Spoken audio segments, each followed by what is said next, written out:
Chapter 214. Among all the assassins in Sai City, Sunset Shadow was a relatively unknown figure. He had joined Sai City for the shortest time and spent the least time in Mount Tai Bai. He was low-key, gentle, and taciturn. The only thing that impressed people was his strength at the peak of the thunder-shocking realm. As his partner, Deep Dream often felt that she didn't know Sunset Shadow. This top assassin, who had been trusted deeply since he joined Sai City 5 years ago, spent most of his time doing his own thing in silence, killing, observing, and learning. He didn't look cold-blooded and liked to laugh, but he rarely spoke. Deep Dream never denied the tacit understanding between her and him, but this tacit understanding often came from Sunset Shadow's own cooperation. Deep Dream didn't know what he was thinking, what he wanted, and what he wanted to pursue. In their many communications, Sunset Shadow never talked about this. In the beginning, Deep Dream always felt that Sunset Shadow's character was most in line with Sai City's concept of standing aloof from the world.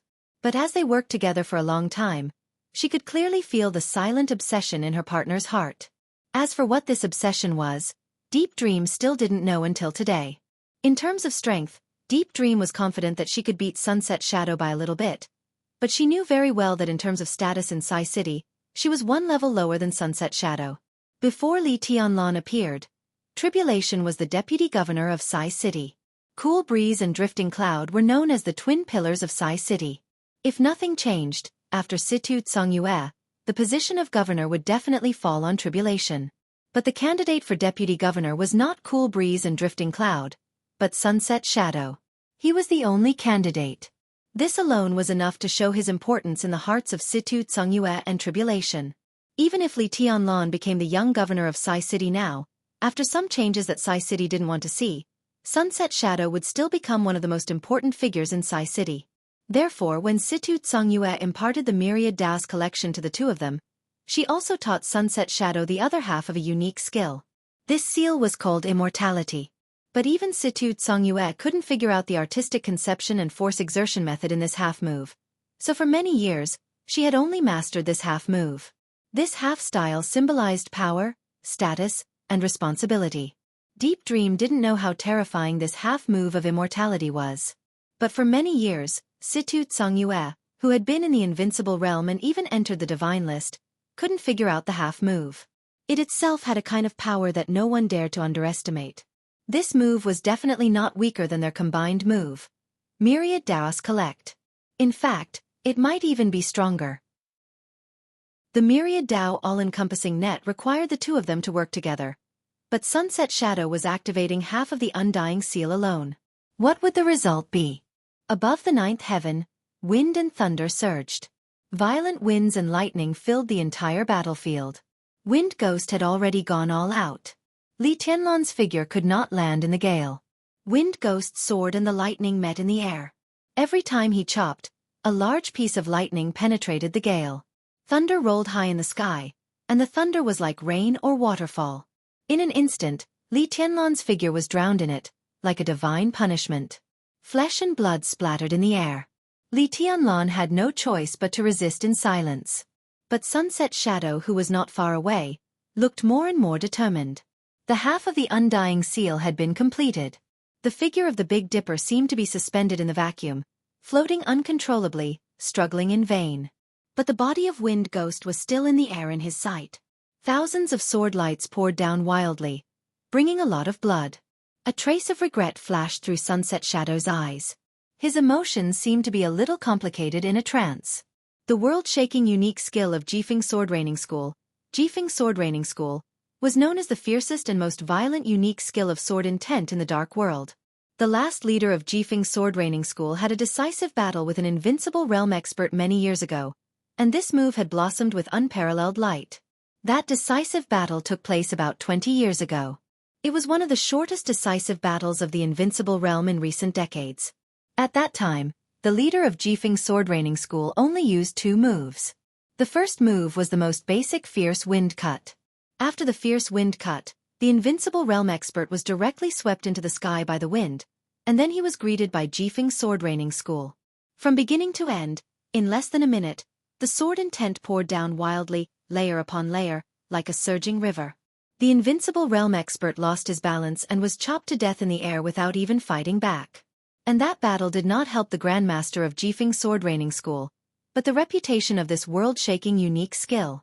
Of course, the unique skill of Jifeng sword training school was not invincible. The most important thing was to avoid the wind brought by the fierce wind cut. All the unique skills of Jifeng sword training school needed the help of wind to exert their greatest power. How could they control the sword when there was no wind? But now the Big Dipper launched a sneak attack regardless of his identity. Li Tianlan was directly swept into the air by the wind, and Wind Ghost controlled the sword in person. In such a situation, any expert under the half-step invincible realm could only fight with brute force. This was a young heavenly son who had been invested too much hope and obsession by Sai City. How could Sunset Shadow let him fight with brute force? How could he bear to let him fight with brute force? A touch of blue suddenly flashed in Sunset Shadow's resolute and clear eyes, and the half-style of the undying seal in his hand suddenly shook. Heaven and earth fell silent in an instant. With Sunset Shadow as the center, a circle of air waves visible to the naked eye suddenly rose in the forest. The air waves spread rapidly and suddenly filled the forest for hundreds of meters. The wind stopped. The lightning disappeared. Not far away, the flames were extinguished, and the sword light stopped. Deep Dream's scream stopped abruptly. She opened her mouth, but she could not make any sound. The world was silent. At this moment, the area with a radius of hundreds of meters suddenly became the purest vacuum. She could not attack, move, or breathe. All her movements were completely frozen, and then she floated up. Invincible Realm. It was not a pseudo-domain, but a real domain of the Invincible Realm. Whether it was the Big Dipper or Wind Ghost, there was only fear in their eyes. The unique skill of Jifeng sword training school was completely shattered by the vacuum. The moment the Big Dipper lost control of his body, Sunset Shadow shot out from his domain. All the bones in his body were shattering amidst the violent vibrations, turning into dust and powder. But his eyes were still calm. In an almost eternal moment, he looked at Li Tianlan. There was relief, emotion, and sigh in his eyes. His name was Sunset Shadow, but none of the people present knew him. His surname was also Li. They didn't need to know. Li Tianji. In the last afterglow of his life, Sunset Shadow murmured his name and rushed directly to the Big Dipper, whose eyes were filled with horror. The vacuum shook wildly. The center of the collision between the two shone with brilliant and dazzling lightning. Wherever the light passed, everything turned into dust. The bodies of the Big Dipper and Sunset Shadow disappeared completely, leaving only a large amount of dust floating in the air. Shadow! Deep Dream's shrill scream finally rang out. The word sunset was cut off before the void was formed, so the last word sounded extremely shrill. The vacuum dissipated. Li Tianlan, who suddenly fell, ignored the blood all over his body and instantly leaped over Wind Ghost. Wind Ghost, who moved almost at the same time as him, suddenly raised his head. The sword edge whistled. Fierce wind cut. A violent gust of wind blew toward Li Tianlan along with the raised sword edge. Li Tianlan had been prepared. His figure flashed and directly switched places with the shadow. The bright and dazzling light bloomed directly on the edge of the human emperor sword in his hands, and the killing intent was overwhelming. Wind Ghost turned around abruptly. In his sight, Li Tianlan's figure had disappeared. There was only sword shadow in the whole world. Infinite light danced fiercely, accompanied by sparks that were compressed to the extreme. A 100-meter-long giant sword took shape directly in the light. The sword edge vibrated, and the giant sword, like a phantom, crossed the distance of dozens of meters and instantly appeared in front of Wind Ghost. The sword edge could break everything. Wind Ghost had no time to react at all, and the sword edge, which was several meters high, directly hit his chest. The giant sword moved forward, carrying Wind Ghost's body directly across the sky hundreds of meters high.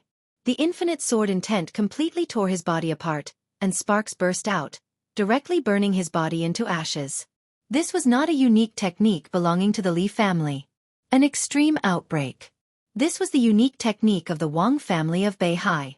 Sword of Emperor Path. Li Tianlan had landed.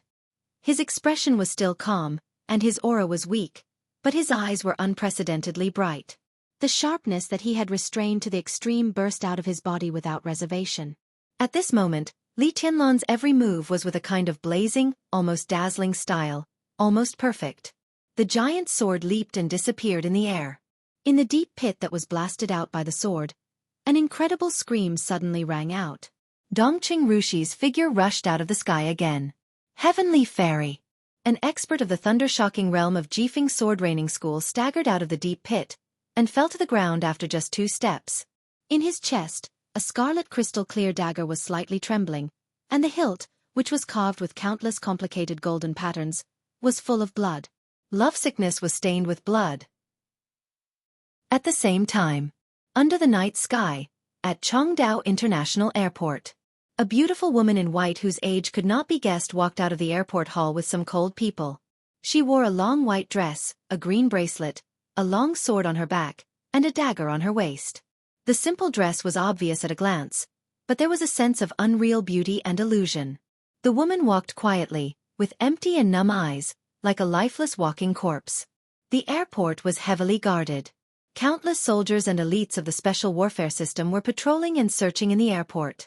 Once they found anything suspicious, they would intercept it immediately. The woman in white walked past a pair of special policemen as if there was no one else around. The faint fragrance wafted in the air. The special policemen sniffed subconsciously and looked around blankly, but they saw nothing. A number of luxury buses were parked in front of the airport hall, and on the screen on the wall was a map of the whole territory of East Island. The woman stood in front of the door and looked up. In her sight, every city on the map of East Island appeared in front of her.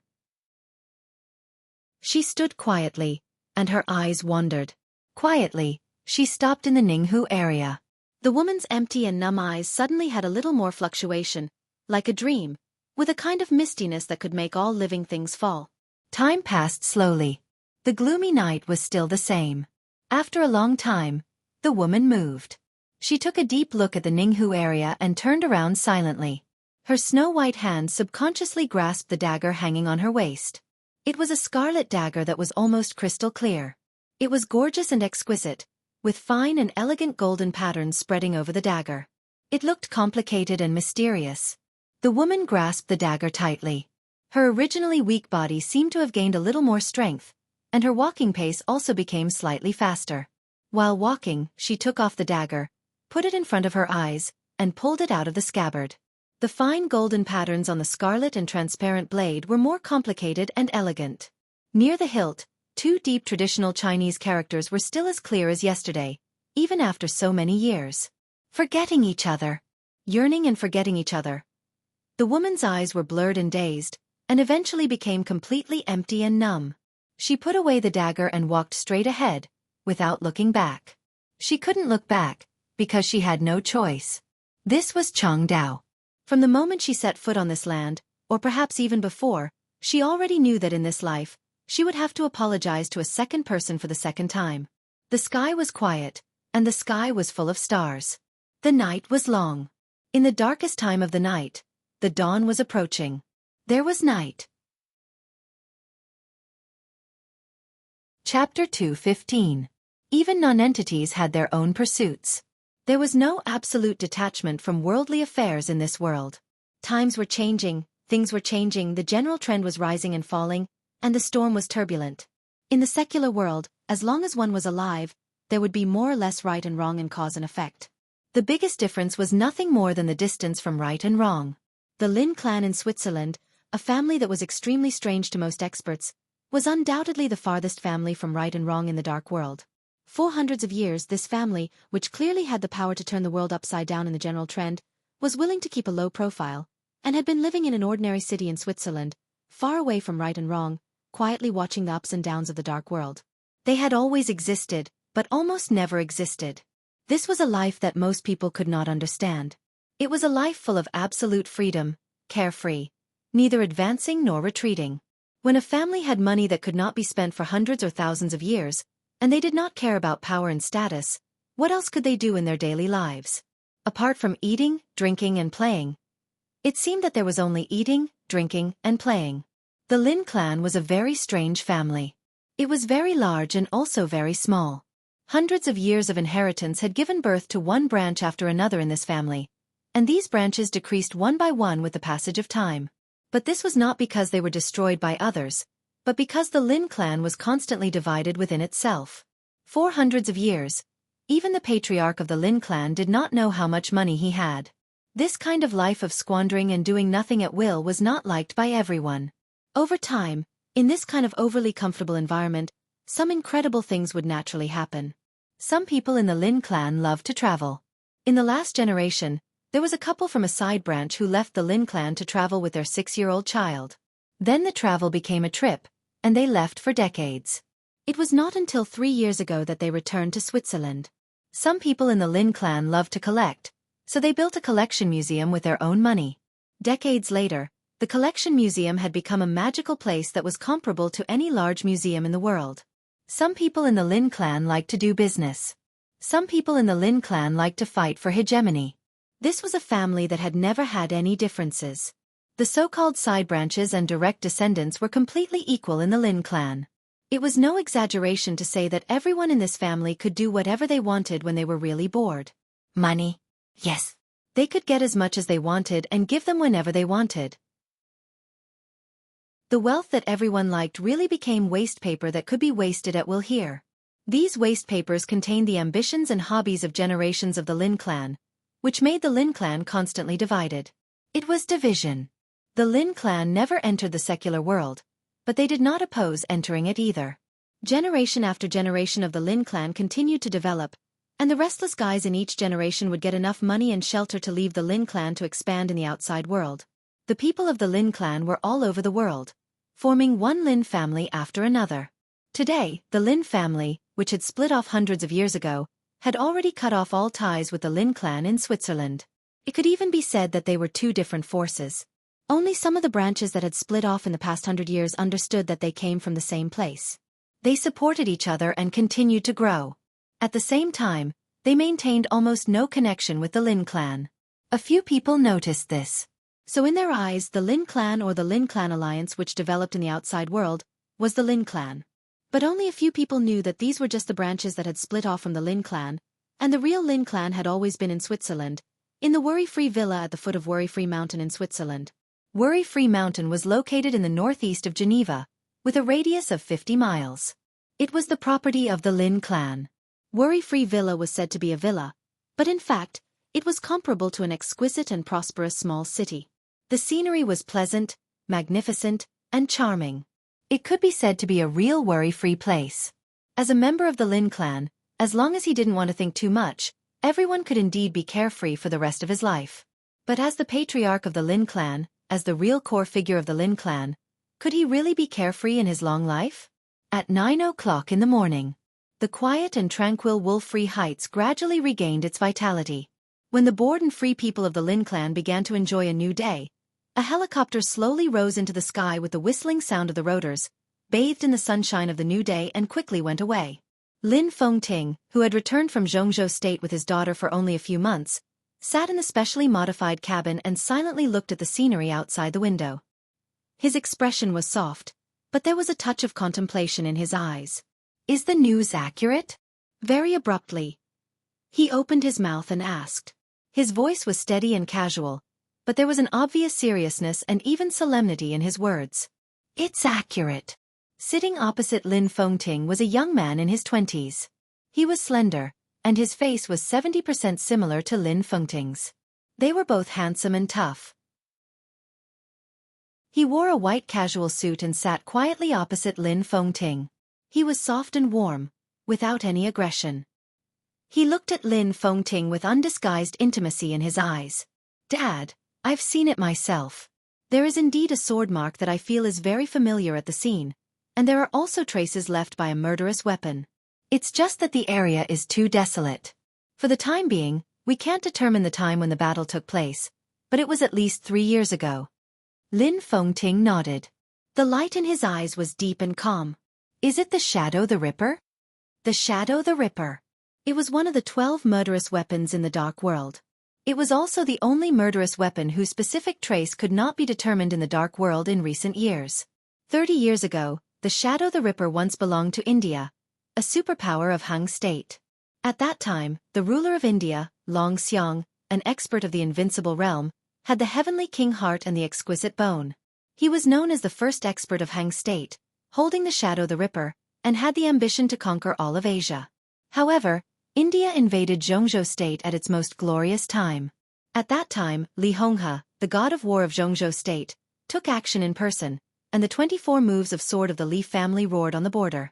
The battle lasted a day and a night, from Jianghu state directly to Hung state.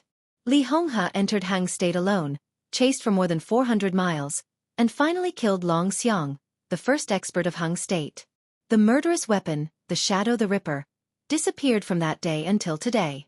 Lin Fengting and the Lin clan themselves did not have much interest in the Shadow the Ripper. However, 19 years ago, with the destruction of the Li family, Li Guangtu's treason, and the destruction of the Li family's murderous weapon, the Infinite Sky, a trace of obsession gradually appeared in the Lin clan. Since Lin Fengting took charge of the Lin clan, he had been investigating clues about the Shadow the Ripper. The conflict with the Vatican a few years ago was mostly because of this reason. However, there were too many rumors about this murderous weapon, true and false. Lin Fengting searched many times but found nothing. However, in his heart, this had become an obsession, so he had never given up for many years. It was not until yesterday that the Lin clan's branches in the outside world finally locked a trace of the Shadow the Ripper again. Lin Yuxian, Lin Fengting's eldest son, rushed to the scene to investigate in person. As a result, he accidentally found another sword mark that felt very familiar to him. Lin Yuxian rushed back to Warefree Heights overnight and told Lin Fengting about it. Then, without any delay, the father and son took a helicopter to the border between Switzerland and Germany again. Most murderous weapons have owners. Every time they move, there will be intelligence from all sides. But there is no news at the border this time. It should not belong to any murderous weapon that has an owner now, so it is very likely to be the Shadow the Ripper. Father, you have to see it in person to be sure. Lin Yuxian shook his head, hesitated, and told the truth. Lin Fengting nodded, looked at his eldest son whose eyes were red, and said softly, "You've worked hard. Are you tired these 2 days?" "I'm fine." Lin Yuxian shook his head and said, "Dad, don't scold me for being a good-for-nothing. I really feel good now. When you came back from Jianghu state, it was the easiest time for me." Lin Fengting was silent for a while, but he still couldn't help laughing and scolding, "You are really good for nothing." Lin Yuxian smiled, but his eyes were a little dazed. He said softly, "If I have time, I really want to see Tianlong. He replaced my position." "Wrong." Lin Fengting waved his hand and said faintly, "That is his position. If you go, you will be the real replacement. Your position is the patriarch of the Lin clan. You can't forget this." "Yes." Lin Yuxian's expression changed, and he agreed seriously. "Yuxian, you must remember." The whole Lin clan could forget about their worries, but as the patriarch, he could forget everything except for his worries. It is naturally hard for Tianlong to revive the Li family, but you will be carrying the whole Lin clan in the future. Isn't it hard? Lin Fengting's eyes were calm and vicissitudes of life. He said softly, "The word patriarch itself is hard." Chapter 2:16. What Lin Fengting said was an irrefutable fact, so Lin Yuxian had nothing to say. His parents named him Yuxian, but they did not want him to be carefree all his life. The greater the power, the higher the status, and the stronger the strength, the greater the responsibility. This was a universal truth, and it was also applicable within the Lin clan. The headquarters of the Lin clan stood aloof from worldly affairs and were carefree, but none of the collateral branches that split from the headquarters was bad. Although the major branches had little contact with the headquarters, there was cause and effect between them after all. They were of the same origin. If something really happened, the Lin clan could not just stand by and watch. How to ensure the prosperity of the collateral branches when the headquarters did not care about worldly affairs was a problem that tested every generation of the patriarch of the Lin clan for hundreds of years. It tested the wisdom of dealing with the world and also tested the world-shaking strength. As a patriarch, how could he forget his worries? Power was the greatest right and wrong. "My sister." Lin Yuxian looked at Lin Fengting and wanted to say something but stopped on second thought. This was indeed a young man who did not seem to be aggressive at all. Even when he talked about some sensitive things, he was still calm and gentle like a piece of clear water without ripples. "She is a girl. If it is not a last resort, who is willing to stand in front of the stage? It is best to live a peaceful and steady life." Lin Fengting was silent for a while and shook his head. He seemed to think of something and suddenly said with a smile, "If things don't change, I was going to find a wife for you. She is 2 years younger than you. After a few years, she will also be an outstanding beauty. She may not be worse than the one in Samsara Palace. If you go back to Jianghu State, maybe it will be a good story.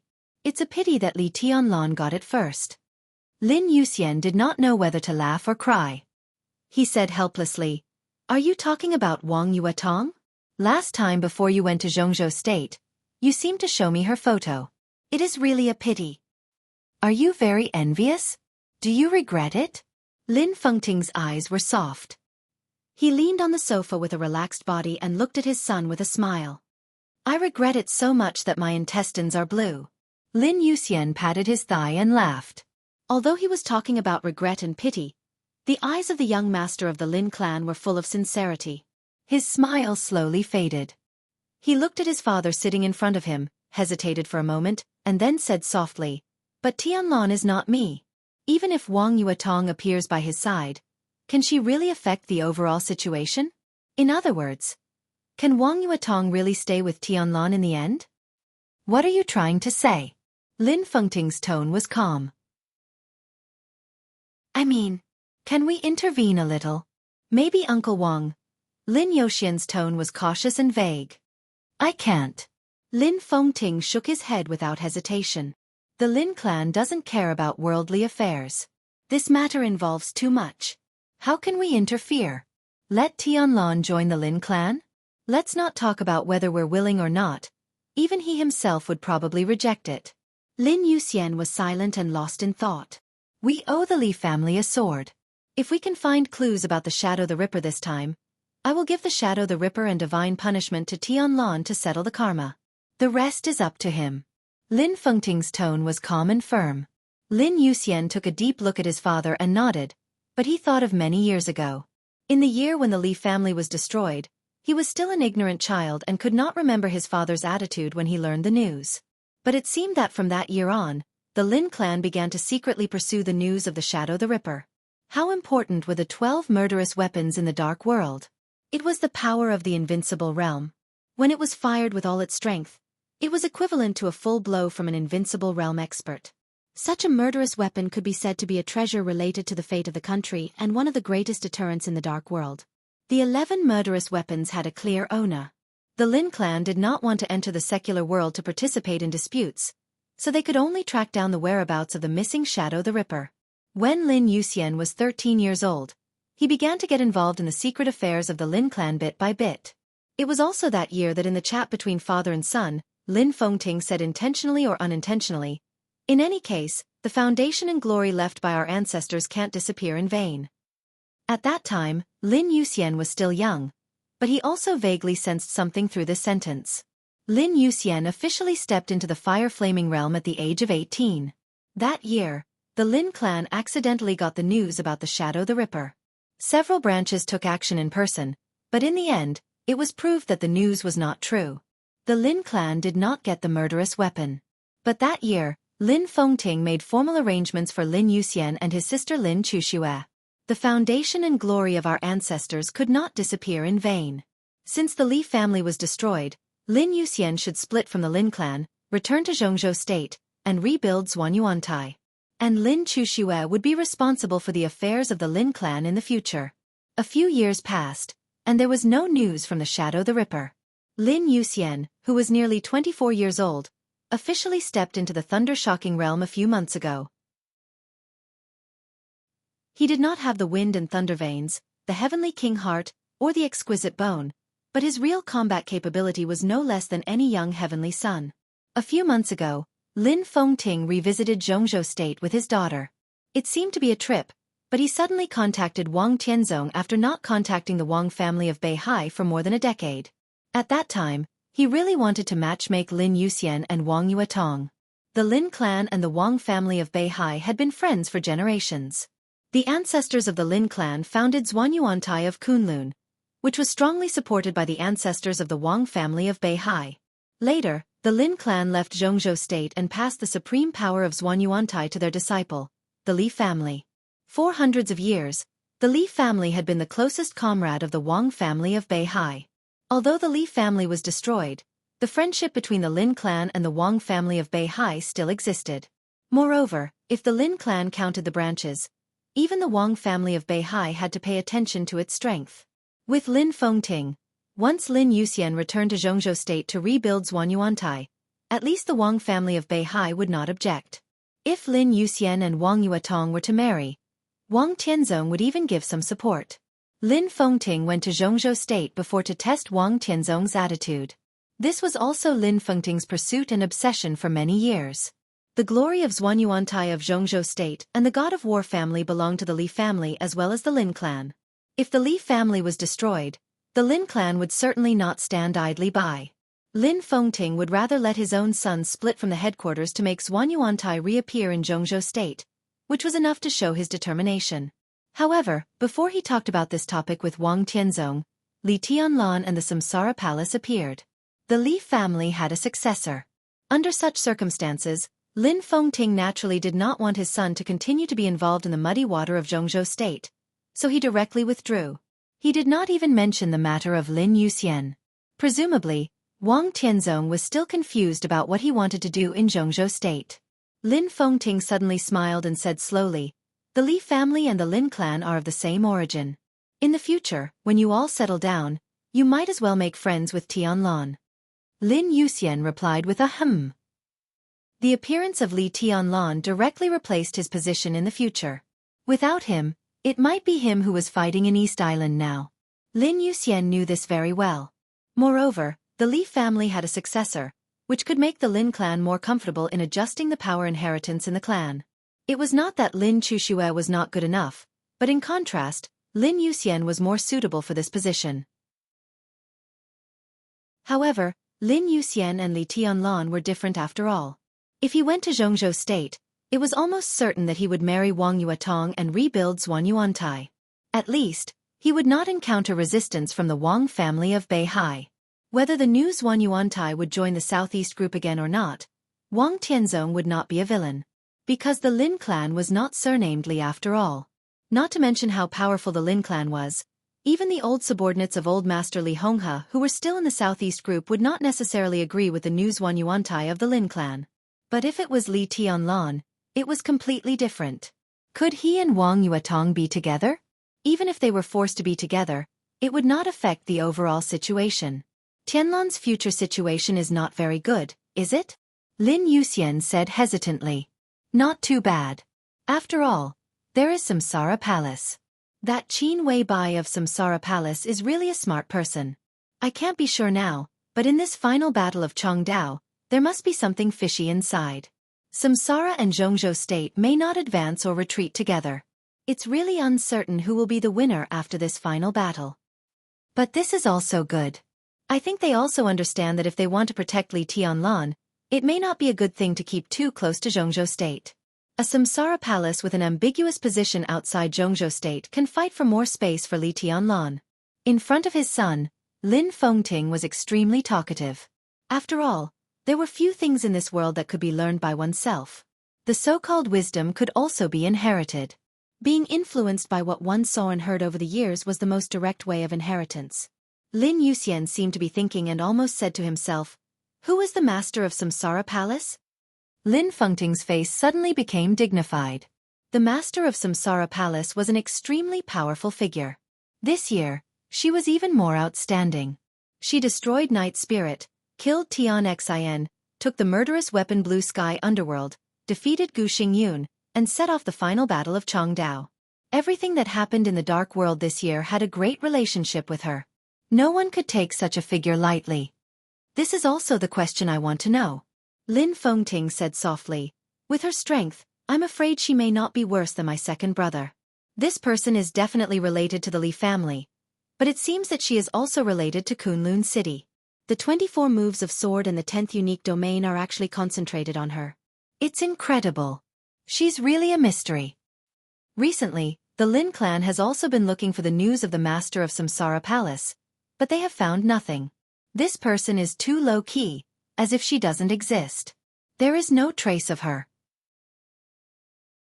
Lin Yuxian gave a wry smile, spread his hands and joked, If Qin Wei Bai is 10 years older, I even think she is the master of Samsara Palace.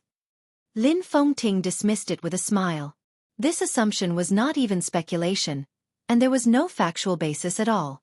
Not to mention that Qin Weibai didn't know martial arts. Even if she really hid her strength, it was impossible for her to master the power of the invincible realm at the age of more than 20. The Lin clan had a long history, and they did know some extreme methods that could make people barely reach the thundershocking realm in their early 20s. But the power of the invincible realm was several times stronger than that of the thundershocking realm. It was impossible to reach the invincible realm at the age of 20, not to mention in reality, even in theory. This person may be one of the hidden pawns left by Senior Li, or even my second brother-sister. Anyway, we should pay more attention. And we can see the specific clues soon. Lin Fengting said lightly. Lin Yuxian was stunned, and then he realized and said, "That sword mark." Lin Fengting nodded. The sword mark that makes you feel familiar but can't tell the reason can only be left by a superior of the invincible realm, and it is likely to be the unique skill of Zhuanyuantai. It is very likely that the person who forced the Shadow the Ripper to fire at the border a few years ago was the master of Samsara Palace. I just don't know which sword move she used at that time. His eyes were a little blank, and he thought of the moment when the master of Samsara Palace and Wang Tianzong were about to fight for life and death. On Mount Dibbing, Lin Fengting could be sure that the sword move of the master of Samsara Palace was the 15th blade, Samsara. But to this day, he was still not sure which superior of Zhuanyuantai's sword intent she reincarnated. The helicopter began to land in the roar. Below was a mountain range. Half of the mountain range belonged to Switzerland, and the other half belonged to Germany. This was the borderland. In the sound of the rotor turning, Lin Fengting and Lin Yuxian walked out of the cabin. Lin Yuxian led the way in person. They advanced 800 meters. Before Lin Yuxian could speak, Lin Fengting's footsteps had stopped. The hard and solid ground under his feet suddenly became soft and scattered in front of him, and a huge trace of thousands of meters long appeared abruptly. The trace spread from the ground, smashed the rocks, rushed up the hillside, and directly imprinted on a mountain in front with an unstoppable momentum. Everything along the way seemed to be torn into powder. That battle seemed to be a long time ago, but even now, the trace was still clear, and the torn land and rocks still had no sparks. Lin Fengting looked solemn and moved forward along the trace. The soft ground was slightly deformed under his feet, but it returned to its original state the moment he lifted his foot. In the blink of an eye, they were 1,000 meters away. Lin Fengting's figure approached the mountain at the end of the trace. Looking up, the continuous trace went all the way up the mountain. The trace, which was tens of meters wide, became narrower as it went up, which was a sign that the power was condensing and condensing along the way. At the end of the trace, there was a gully deeply engraved into the mountain. The gully was tens of meters long. In terms of length, it was far from the trace left by the murderous weapon, but it had a kind of power that almost smashed the whole mountain into powder. Sword trace. Lin Fengting's pupils suddenly contracted. His body suddenly rose, and the next second, he came directly in front of the sword trace. The sword trace was quietly engraved on the mountain. The original sword intent and sword energy rushed into the mountain, leaving a narrow but deep gap. Every tiny cut in the sword trace and every engraving mark became clearer and clearer in Lin Fengting's eyes, but his eyes gradually became dazed.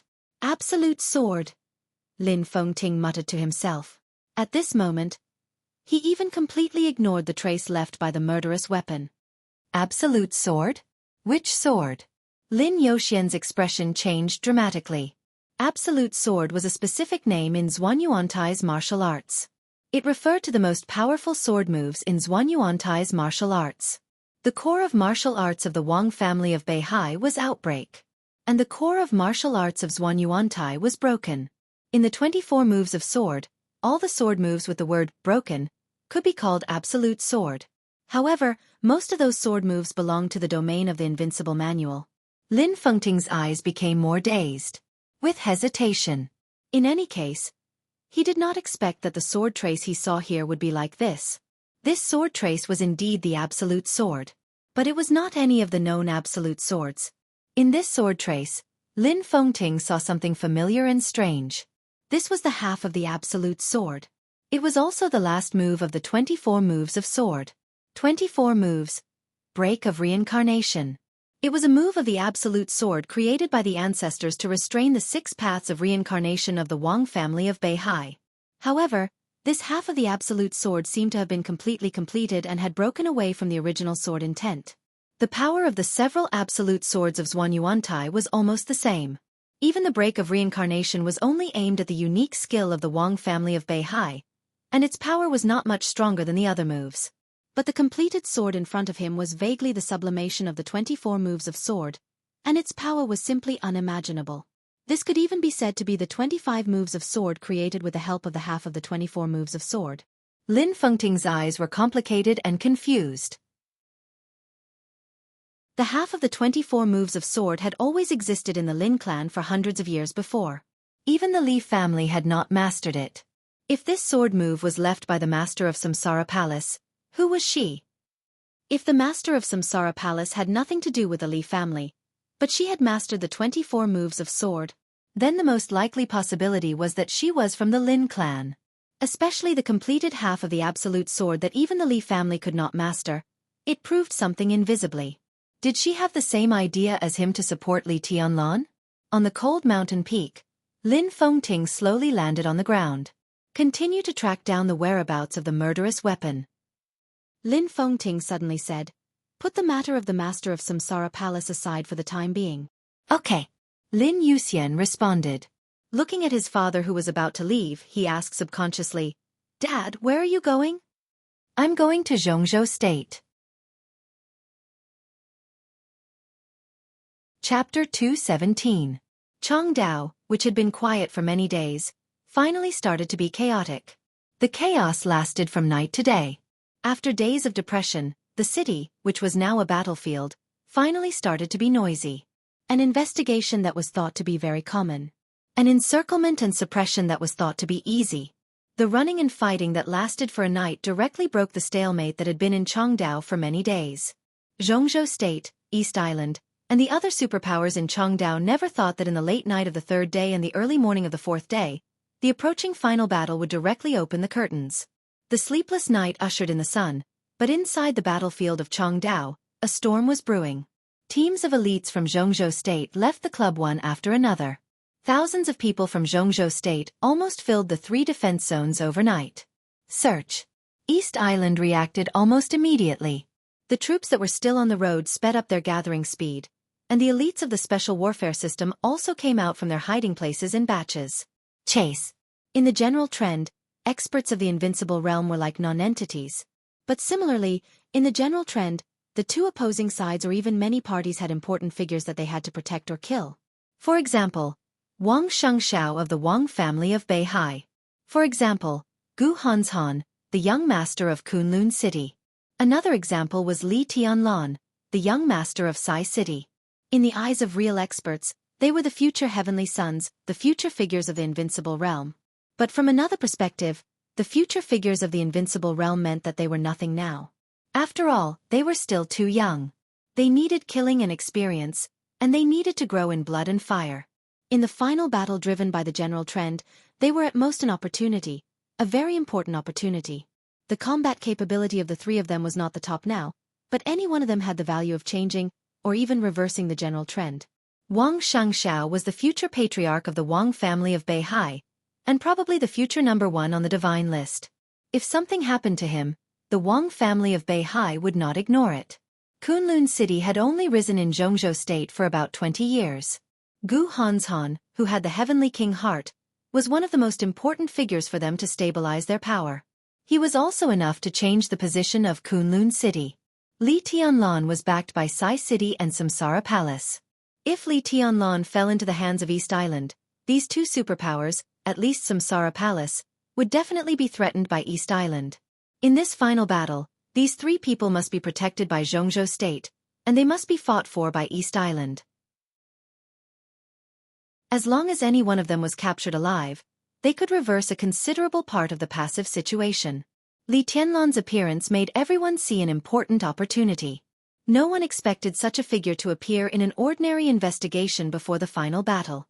The moment his trace was confirmed, the news about him was almost immediately passed to Shinichi Miyamoto, the leader of the Divine Wind Force. Then came the encirclement. For the first time, Chongdao, which had been peaceful for many days, had fights, conflicts, and chaos. East Island was chasing. Wenzhou State was rescuing them. In just one night, the two sides had fought more than a dozen times in different areas. But whether they should take advantage of this opportunity and directly fight to the death when the final battle began, neither Zhongzhou State nor East Island had made up their minds. However, the slaughter had already broken out. How could it be easy for them to live in harmony? He was in a dilemma. For the first time, Shinichi Miyamoto began to feel troubled. If he was given one more day, he would be able to fully prepare everything and then launch the final battle. At that time, on the land of Chongdao, he would not be afraid of anyone or any opponent. But just one day later, the opportunity for the final battle suddenly appeared. And this opportunity was Li Tianlan. Right now, Li Tianlan was definitely one of the most crucial figures in this final battle. All the signs showed that this young heavenly son, who appeared in Zhongzhou State a few months ago, had attracted the interest of several superpowers. Not to mention Sai City and Samsara Palace behind him. Even the attitudes of the Jianghu family of South America and Knights Templars were unclear. One wanted to kill him directly, and the other wanted to capture him alive. Shinichi Miyamoto didn't know what they were planning, but he was very clear that as long as he could control Li Tianlan, it would definitely be good for East Island's current passive situation. If it was Wang Xianxia and Gu Hanzhan who showed up this time, Shinichi Miyamoto could grit his teeth and suppress his impulse.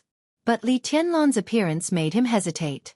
It was such a rare opportunity, it would be a pity not to make a move. But if he made a move, he was not well prepared now. Although he only had one day, the entire Battle of Chongdao would last only 7 days. When the final battle started, all the superpowers of the Dark World would get involved. One day was enough to bring too many variables. The sun shone on every corner of the mountain, and the hot light shone on the low hillside. The military tents gradually reflected the dazzling light. Shinichi Miyamoto stood in front of his tent, watching the darkness turn into light in his sight. He was motionless, like a statue. This was the temporary headquarters of the final battle in East Island. They didn't station themselves in some places with people. Instead, they chose a low hill with few people and pitched tents one after another on the hill. In this final battle of East Island, 80% of the most powerful elites were here. And Shinichi Miyamoto, the palace master of Liuhua Palace and the leader of the Divine Wind Force, the only superior of the invincible realm in East Island, had also been here since the first day. The final battle was approaching, and Shinichi Miyamoto's state of mind was getting calmer and calmer. But Li Tianlan's news disturbed his mind. He had been standing here all night, but the hesitation in his heart was still surging. What do you think? Under the sun, Shinichi Miyamoto, who had been silent for a long time, suddenly opened his mouth. He was dressed in a gray ninja costume, and even his face was covered. He was like a shadow in the daytime, vague and illusory. Li Tianlan must be controlled by us. This is an absolutely good opportunity, and it's fleeting. Your Highness, we can't hesitate. Tian Yu, the High Priest of ISE Grand Shrine, made his position clear immediately. He was seriously injured in the battle against Li Baitian, Dongqing Rushi, and others in the capital city, and he hadn't fully recovered yet. But right now, his tone was firm, even resolute. This person is indeed very important in this battle. It's not only about the internal affairs of Zhongzhou State, but also about the Samsara Palace. He's a key figure, and we should take the initiative. Heavenly Hound, the left advisor of Wuxia Palace, said in a deep voice. The people present, especially those who could stand in front of Shinichi Miyamoto, were all important figures in the special warfare system of East Island, including the top management of the Divine Wind Force, the giants of the Shinto sect, the left and right advisors of Wuxia Palace, and the key figures of Liuhua Palace and Jifeng Sword Training School. In the upcoming final battle, each of them was the most crucial combat capability. If they had the same attitude toward the final battle, their will would even be stronger than Shinichi Miyamoto's own will. What are you worried about, Your Highness? Tide and Glacier asked at the same time. These two superiors of the half-step invincible realm were the left and right guards of the Mikado, and their status was very high. Their questions seemed to represent their position. I'm worried that this is a bait set by Zhongzhou State. Shinichi Miyamoto took a deep breath and said in a low voice, It's such a coincidence that Li Tianlan exposed himself this time. It's an opportunity, but it could also be a trap. Glacier and Tide looked at each other and spoke again at the same time. They said flatly, "This is East Island." Shinichi Miyamoto smiled bitterly. This was indeed East Island, but now it was the conflict of the Dark World. A large number of elites of East Island were trapped in Huating, Jianghu State. Now their strength was limited, and they couldn't use the troops on the periphery. So what if this was East Island? "I support the final battle." A clear voice sounded. "This is our country. Since we have such a good opportunity, why don't we fight? We're not ready, and the others aren't, either. Anyway, we have the advantage." Shinichi Miyamoto narrowed his eyes, but he remained calm. It was Crown Prince Ren who spoke. Glacier and Tide, the two superiors from the royal family, had already expressed their stance, so there was no need to ask Crown Prince Ren's position. He forced himself to calm down and suddenly said, "Sorry, I need to make a phone call." Under everyone's confused gaze, he walked aside and dialed a number. It wasn't the Mikado or the Prime Minister, but someone outside East Island. "Your Highness Miyamoto?" On the other side of the phone, a lazy voice sounded with a hint of a smile. "What can I do for you?" "Li Tianlan." Shinichi Miyamoto didn't waste any time and said in a deep voice, "He's here." "Evil, why don't you make a move?" On the phone, the only killer of the invincible realm in the Dark World fell silent. After a long time he said flatly, "Believe it or not, I have to say that I've observed Li Tianlan. I'm only a few hundred meters away from him, and he's alone. But I always feel that he's dangerous. At least, I don't have the confidence to kill him now. So I need a chance." "Dangerous?" Shinichi Miyamoto raised his eyebrows in surprise. "Yes, it's dangerous." Evil's tone was solemn, but there was a hint of doubt in it. Shinichi Miyamoto didn't say anything more and hung up the phone without any expression. He stood where he was, and after a long silence, he suddenly turned around and said, "Give the order." The superior of East Island, who was waiting for Shinichi Miyamoto's final decision, suddenly trembled. "Catch Li Tianlan at all costs." Shinichi Miyamoto said word by word, "Even if it's the final battle." He finally agreed with Crown Prince Ren's judgment. 7 days was too short after all. Even if Li Tianlan was the bait and East Island wasn't well prepared, Jianghu State wouldn't be well prepared either. In the final battle now, they still had the advantage. But what Shinichi Miyamoto didn't know was that Jianghu State wasn't well prepared, but Li Tianlan, the bait, wasn't thrown out by Jianghu State. If it weren't for a mysterious man's unexpected disruption, Li Tianlan's investigation wouldn't have been exposed. In the final battle now, all the forces exposed to East Island weren't well prepared. But there was a mysterious force that had been waiting for a long time. In the midst of the known and unknown, all the forces of East Island started to take action. The final battle officially broke out. At the same time, in the cold downtown area of Chongdao, in front of a suite of a hotel, a man in white clothes and pants pried open the door in front of him. The door was pulled open from the inside, and what appeared in front of the man in white was like a mirror.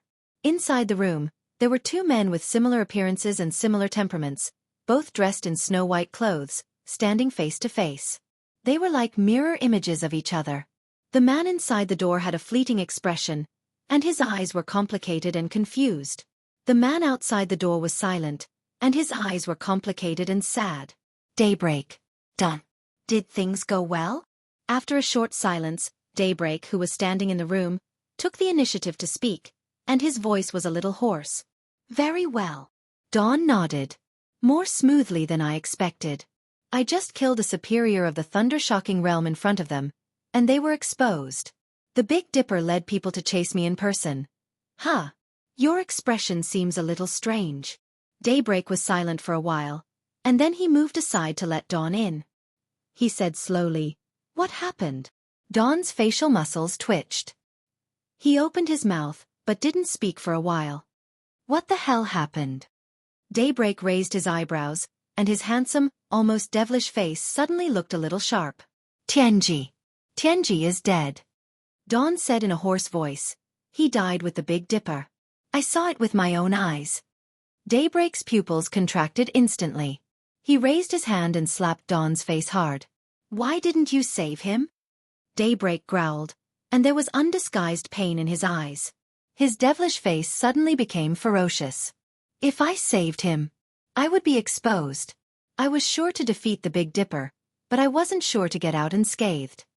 Dawn lowered his head and said in a low and dispirited tone, "Brother, His Highness will arrive in Chongdao in 3 hours." Daybreak gritted his teeth. After a long while, he sighed helplessly and murmured, "What does His Highness want to do?" Dawn smiled bitterly and didn't speak. The phone suddenly rang. Daybreak took out his phone, looked at the number, and immediately answered. He said in a low voice, "Your Highness." "His Highness has gone to Ninghu.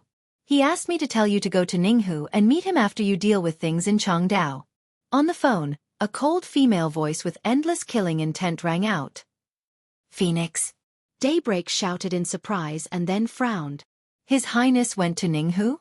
Why did he go to Ninghu at this time? The young master was killed. On the phone, the woman with the code name Phoenix said coldly, and then hung up. It was a simple sentence, but it sounded like thunder in Daybreak's ears. It was earth-shattering. Chapter 218. A high-powered off-road vehicle rushed from Chongdao to Ninghu at a violent speed. The bright sunshine of Chongdao fell far behind the vehicle. It was raining in Ninghu at this time. It was daytime, but the sky was completely covered by gloomy dark clouds. The raindrops kept hitting the car window, pitter-patter, and there was a hazy mist on the car window. The windshield wipers kept working. The off-road vehicle didn't slow down at all in the rain. It roared into the downtown area of Ninghu and drove to the suburbs of Ninghu. The roar of the off-road vehicle's engine seemed to be abnormal, but the driver didn't care. The vehicle roared past Ninghu's Wuxia mountain and rushed into a nearby fishing village as if it was taking off from the ground. The village was very small, with a population of 200 or 300, and the permanent population was no more than 100. It was quiet at this time. The off-road vehicle stopped in the middle of the village and the door opened. In just a few hours, Daybreak and Dawn, who arrived in Ninghu at the fastest speed, didn't stop. Like two white shadows, they flashed and rushed directly to the north of the village. The narrow alley in the north of the village was almost full of fishermen, men and women, old and young. The more mature ones more or less had a trace of regret or sadness on their faces. The crowd talked in twos and threes. Under the gloomy sky, the small fishing village near the sea looked more depressing. Daybreak and Dawn's hearts sank to the bottom. Although they had received the news in advance, they couldn't help but feel cold when they saw it with their own eyes. The villagers' discussion was buzzing, clear and vague. Their minds were blank, and they walked past the villagers around them in a daze, like walking corpses. "Huawu is dead. Yeah, what a pity. I haven't seen him for a few days. It turns out the murderer went too far. He's so cruel. He's a good kid. The last time I saw him, he wanted me to take him fishing. Yeah, he's a kind kid. He often came to help me with things and tutored my son. What a pity. It's too much. Who killed him? Poor little Kudo." Daybreak and Dawn walked forward in a daze, lost. "Come in." A clear, flat, and emotionless voice suddenly rang out beside the two of them. The voice was very soft, but it struck their hearts in an instant. Daybreak and Dawn were shocked. They looked at each other and saw the despair in each other's eyes. They knew that the young master had been killed. Although this was definitely bad news, the two of them still had some hope in their hearts. But now, their hope was completely shattered with a simple word from His Highness. If there really was hope, His Highness wouldn't be here at this moment. This could only mean that there was no turning back. The two pushed through the crowd in front of them and strode into the courtyard. There were very few people in the courtyard. A few men and women dressed like ordinary fishermen, but with different temperaments were kneeling in the corner of the courtyard. Their faces were ashen and they were motionless, as if they had lost their souls. A middle-aged man, who looked to be in his 40s or 50s, was standing in the middle of the yard calmly. He had a thin, ordinary body and an unremarkable appearance.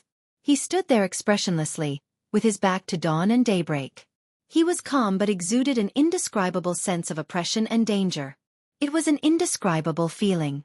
The whole yard, the whole fishing village, and even the whole world became illusory around the man. The tall and cold woman standing beside the man, and even Daybreak and Dawn themselves became meaningless background. Only the seemingly ordinary man existed with the most real feeling. He was motionless, but once he moved, it seemed that the whole world around him would be broken into ashes with his outburst. Behind this dazed and oppressive environment, both Daybreak and Dawn felt an extreme rage and killing intent. "Your Highness!" Daybreak and Dawn stood behind the man and bowed, trying their best to keep calm. The man said nothing and didn't move, like a statue. Dawn subconsciously looked at the woman standing beside the man. It was a woman in her 30s. She was elegant, delicate, arrogant, and mature. She was a very attractive woman, like a thorny rose, delicate and beautiful, but also very dangerous. However, at this moment standing next to the man, her elegance dimmed like never before. At this moment, she was like a lifeless sculpture, and only the man beside her was the most real person. Her code name was Phoenix. In their organization, she was a master whose position was no less than Daybreak and Daybreak's. Phoenix seemed to feel Dawn's gaze, but she didn't dare to move. She just turned the corner of her eyes and signaled them to look forward. Daybreak and Dawn moved to the left and right respectively. They looked past the man in front of them, and their faces suddenly changed. A small piece of white cloth was spread out in front of the man. The white cloth was stained with dried and somewhat black blood. A palm that seemed to be maintaining a hand seal was placed on the white cloth. Other than that, there was only a pile of ashes mixed with gravel, as well as some minced meat and broken bones. This was their young master. Daybreak and Dawn's eyes became extremely cold in an instant. Intense anger and killing intent burst out from them in an instant, smashing bones and scattering ashes. They thought of this word immediately, but their eyes fell on the palm that was still making a seal. What did he want to express by leaving this palm? Was it a provocation? Daybreak's body slightly trembled uncontrollably. He suddenly reached out his hand, and a middle-aged man who was kneeling in the corner flew over uncontrollably and was caught by Daybreak. "What's going on?" Daybreak's voice was as cold as the chilly wind blowing in the hell. "I don't know. The morning before yesterday, young master was killed on his way to school and didn't come back that day. We searched for a long time before we found young master's remains under the cliff of Wuxia mountain." The man caught by Daybreak was an expert who was infinitely close to the thunder-shocking realm. He was also one of the hidden pawns they left in the village to accompany young master. But at this time, this person's face was completely pale, and there was only despair in his eyes. It was self-evident what young master meant to their organization. He was the son of His Highness, a real genius. Although he didn't have fancy things like wind and thunder veins and heavenly king heart and exquisite bone, his real combat capability was unparalleled. As a 10-year-old thunder-shocking realm expert, as long as he was given time, he would definitely enter the invincible realm as soon as he was 30 years old. He was the real heavenly son, destined to sweep the dark world in the future. But now, such a person, who was regarded as the biggest hope by His Highness and the entire organization, was killed. As guardians, they couldn't absolve themselves from the blame. Who did it? Standing in front of his son's remains, the mysterious Highness finally spoke. His voice was still calm, without any extra emotion. The extreme calmness was in itself a kind of complete madness. There was silence. No one could answer this question. After a long time, Daybreak smiled bitterly and said, "Now we can't even find the suspect. Maybe it's the dark forces that entered Chongdao recently, and Jianghu State." The expert who was grabbed by Breaking Dawn said with a fierce gaze. Daybreak glanced at him coldly and didn't even bother to say a word. Young master had been secretly taught by His Highness since he was a child. After he was left to live in this mountain village, Daybreak, Dawn, Phoenix, and the others would come to give him advice from time to time. No one knew more than them how terrifying young master was. A 17-year-old thunder-shocking realm expert represented not only the terrifying and desperate potential in the future, but also the extremely violent combat capability. Many people thought that Daybreak was the strongest expert in the organization except for His Highness. It might not be wrong, but Daybreak was sure that if he fought desperately, he might be able to seriously injure young master, but he would be the one who would die in the end. Even if he and Dawn joined hands, young master couldn't defeat him and wanted to run away, and they couldn't stop him. In other words, in the entire dark world, no one under the invincible realm could kill young master. Under such circumstances, young master was turned into ashes. Which invincible realm expert did it? Even if Shinichi Miyamoto did it himself, he couldn't kill young master without making a sound. The mysterious highness squatted down slowly. He picked up his son's palm, which was still in the gesture of making a handprint. His eyes were complicated and sad. He put the palm in front of his mouth and kissed it. Then he said blandly, "Investigate. Investigate any expert who entered Ninghu in the past week, including those above the fire-flaming realm. Phoenix, you do this. You don't have to go to Chongdao anymore." Phoenix froze, then nodded and said, "Yes." The man stayed silent for a long time, then carefully put away all the ashes, broken bones, and minced flesh on the gravel. His expression was calm, but his fingertips were shaking uncontrollably. Turned into ashes. In the broken bones and minced flesh, he felt heartache, and he also felt the murderer's extreme resentment and hatred towards him and all of them. Who on earth had such a deep hatred towards him? And how could the murderer be so resourceful as to find his son? The man's movements were very slow. He slowly collected all the remains into a jar. He held the jar for a long time before sighing softly and muttering to himself, "I've endured for so many years, but what have I gotten in return?" Daybreak and Dawn's facial muscles twitched at the same time. The death of young master was more than just a simple matter of His Highness sending off his son. The plan of their whole organization for so many years completely failed with this murder. It was hard for people who weren't in the game to understand how cruel this move was. "I'll ask Dawn to send you home." The man stroked the jar in his hand and finally gave the urn to Dawn. He said blandly, "After things in Chongdao are over, you will send Huawu home in person."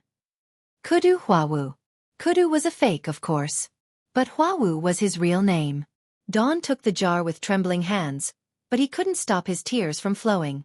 He knew what it meant to go home. His real home, of course, wasn't in East Island. But if it wasn't in East Island, where could it be? "Yes," Dawn answered in a hoarse voice, and his voice was as shrill as a ghost's. "Let's change the plan of Chongdao." The man closed his eyes and opened them after a long time. His tone had become cold and flat again. "Originally." He paused, shook his head in self-mockery, and continued, "Protect Li Tianlong with all your strength at all costs." "Yes," Daybreak and Dawn said at the same time. The man slowly walked out of the courtyard. There were still a lot of villagers wandering outside the courtyard. Seeing the man come out, and he didn't do anything, all the villagers involuntarily made way for him. The man walked calmly, but his steps were slow and heavy. The whole village seemed to be trembling under his footsteps.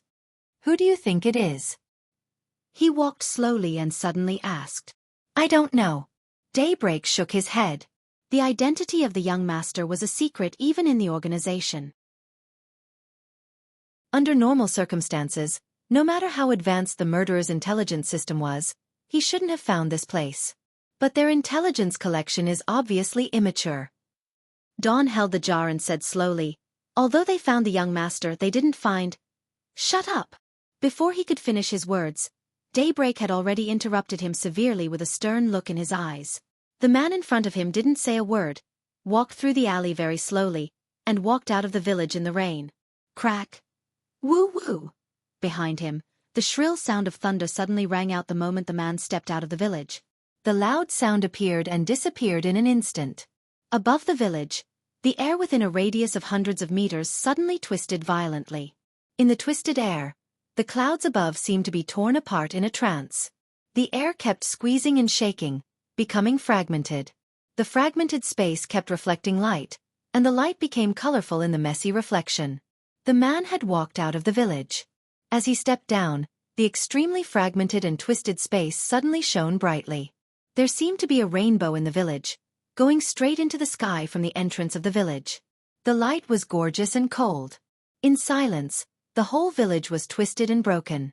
All the buildings and all the villagers were flattened and dissipated in the incredible power. The rain was falling. The man kept walking. From the beginning to the end, no matter he, Dawn, Daybreak or Phoenix, none of them looked back. Chapter 219. In less than 24 hours, the whole of Chongdao went from being extremely quiet to extremely active, and it directly became a whirlpool that could swallow everything. The general trend was booming. All the superpowers participated in it, either actively or passively. The battlefield of Changdao was stained with blood, and the killing didn't stop. On the huge battlefield with a radius of 100 miles, the elites of the dark superpowers encountered each other intentionally or unintentionally, and then they attacked each other without hesitation. This was a war without a target, or in other words, the target was too big. After all, East Island was small, but it was powerful. At least in Asia, it might not be as powerful as Jianghu state, but it was far more powerful than other countries. It was world-class in many fields, especially in the dark world. The warrior spirit that East Island advocated made it particularly powerful in the dark world. In such a small place, there were 3 superiors of the invincible realm. Counting the 2 superiors of night spirit who had died, there were 5 superiors of the invincible realm. This alone showed how powerful the special warfare system of East Island was. And this time, the ultimate goal of all the superpowers was the right to speak of the special warfare system of East Island. This was a power that couldn't be shared. So they had to force East Island to compromise, but they were also mortal enemies with each other. No one was willing to give up the interests of the special warfare system of a country. So from the beginning of the Battle of Changdao, this place was destined to be a bloodbath, and it would become the biggest meat grinder in the dark world in recent years. Any superpower that was qualified to participate in the game couldn't get out unscathed. This was a battle of life and death.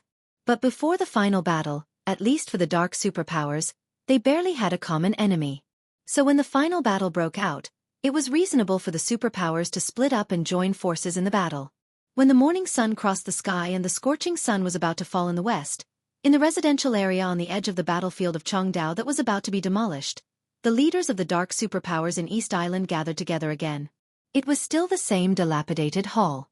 The dirty curtains covered the red setting sun outside the window, and the room was dark.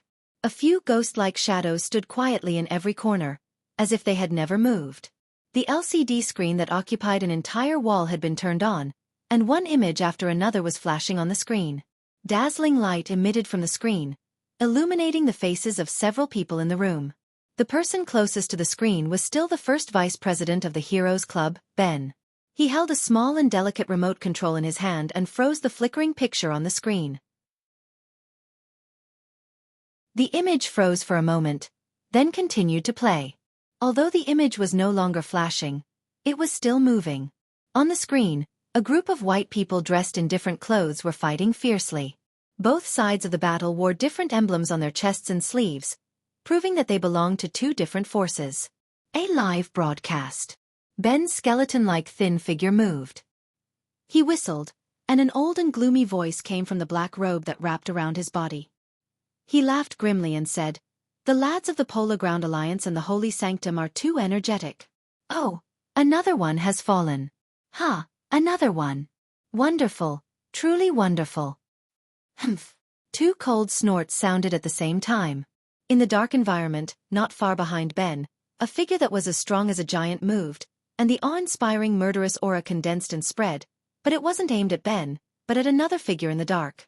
In the dark, there was a dazzling, almost holy white figure, with blonde hair and white clothes. Even in the dark, there was a kind of dignity and purity that couldn't be profaned. Holy light, control your bastards. Don't think that you're invincible just because someone is standing up for the holy sanctum. No matter how strong the master behind you is, he can't radiate his power to Changdao. In the dark, the voice of the strong figure that was full of great power was cold and thick, with undisguised murderous intent and threat. Heh! Holy Light, the vice-commander of the Knights Templars, chuckled and said coldly, "The Holy Sanctum doesn't need other people to stand up for us against the Polar Ground Alliance. King Bear, do you want to fight with me? Sooner or later." King Bear laughed grimly. "Right in Changdao, I'll tear you apart myself. You too, you're not enemies." Ben suddenly spoke, his voice getting older and hoarser, with an indescribable mystery. "At least not now. We now have 2 most important targets. The first is East Island, and the second is Jianghu State. Compared with them, each of us is weak. If they don't die, do we need to have internal strife?" I agree with Ben's words. Now it seems that our biggest opponents are East Island and Jianghu State. After we destroy them, it's time for us to fight. King Bear, Holy Light, you need to restrain your subordinates. Crow of Fantasy World said in a gloomy tone. King Bear and Holy Light looked at each other and kept silent in the cold murderous intent. If you all can calm down, then I can tell you a piece of news. Li Tianlan showed up. Ben stared at the big screen in front of him and said slowly. No one said anything. Li Tianlan showed up. They weren't fools, so they naturally knew it. Wasn't it nonsense to say it now? The power of the Polar Ground Alliance in East Island isn't as strong as the Heroes Club, but we can still get this kind of news. King Bear said impatiently. Ben, what the hell do you want to say? I know you have your own intelligence channels. But do you know where Li Tianlan showed up last time? Ben sneered, pointed at the big screen, and said in a complicated tone. The place where Li Tianlan showed up last time is less than 2,000 meters away from here. The hall suddenly went quiet. This was indeed an unexpected news. The elites of Jianghu State were hiding in a luxury club in the middle of the battlefield, but this was already the edge of the battlefield. The elites of East Island were besieging Li Tianlan. Why didn't Li Tianlan retreat to his own base camp? Why did he come here? Who here wasn't shrewd? Even the rash and impulsive Bear King was a character who had experienced many storms in the past. A simple piece of news, but it made them clearly smell a trace of a conspiracy. Li Tianlan naturally doesn't want to come here, but his retreat has been cut off by the elites of East Island. In other words, now he is farther and farther away from the people of Jianghu State, but closer and closer to us. It's very interesting, isn't it? Ben smiled softly, but his voice was a little cold. Obviously, our hiding place has long been exposed. East Island wants to use Li Tianlan to lead us into the trap in advance. We can intervene in the battlefield, but I hope some people can calm down. Holy Light's eyes suddenly burst out a sharp light. Among the several dark forces present, only Knights Templars and the Jiang family of South America were most interested in Li Tianlan, especially Knights Templars. They received the order from the Vatican, or in other words, they followed the will of His Majesty the Pope, so they were determined to get Li Tianlan. Now Li Tianlan seemed to be far away from them, which made Holy Light a little excited. But Ben's words made him calm down quickly. Li Tianlan was one of the key figures in the final battle. Jianghu State wanted to protect him, East Island wanted to catch him, and the Jiang family of South America and Knights Templars also wanted to take him over. But now the final battle had just begun. If they caught Li Tianlan now, it would definitely lead to the joint attack of the two strongest forces, East Island and Jianghu State, and it would also destroy the tacit understanding between Knights Templars and the Jiang family of South America. Li Tianlan naturally had to be caught, but it also had to be at the right time. Now it seemed that it was still too early. I know what to do. Holy Light said blandly, I will put Li Tianlan's matter aside, but I also hope some people can restrain themselves. His eyes turned and fell on another person in the corner. That was a woman shrouded in darkness.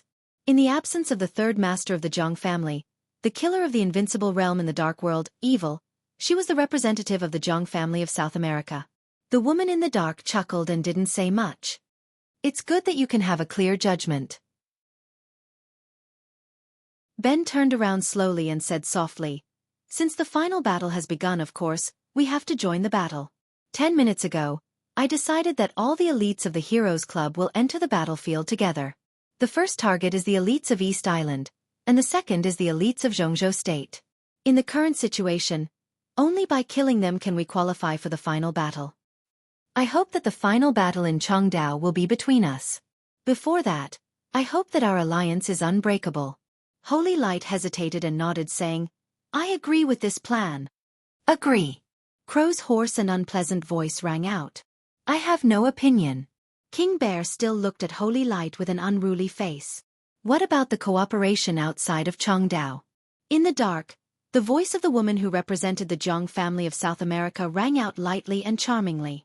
No one spoke. Everyone's eyes were on Holy Light. The cooperation outside of Changdao was naturally to plot against Jianghu State. But Sword Emperor Wang Tianzong of Jianghu State was still in Jianghu State. If they wanted to keep the cooperation smooth, they must have the power to stop Wang Tianzong. The cooperation remains the same. Holy Light said slowly. His Highness has set off from the headquarters of the Vatican. He will arrive at the border between Jianghu State and Annan State in 12 hours. Everyone heaved a sigh of relief. Ben smiled and said slowly, Then I wish us a happy cooperation. The woman who represented the Jiang family of South America chuckled and slowly disappeared. Without a sound, Crow also disappeared in the hall. The screen on the wall gradually dimmed. The whole hall returned to the most quiet and oppressive state again. The final battle of Chongdao had begun. Similarly, a storm was about to rise at the border of Jianghu state. The general trend swept the dark world. After Chongdao, Northern Europe, and North America, the fourth battlefield was about to appear. In the gradually darkening night, a black luxury car slowly drove into Chongdao from Ninghu. The night was dark.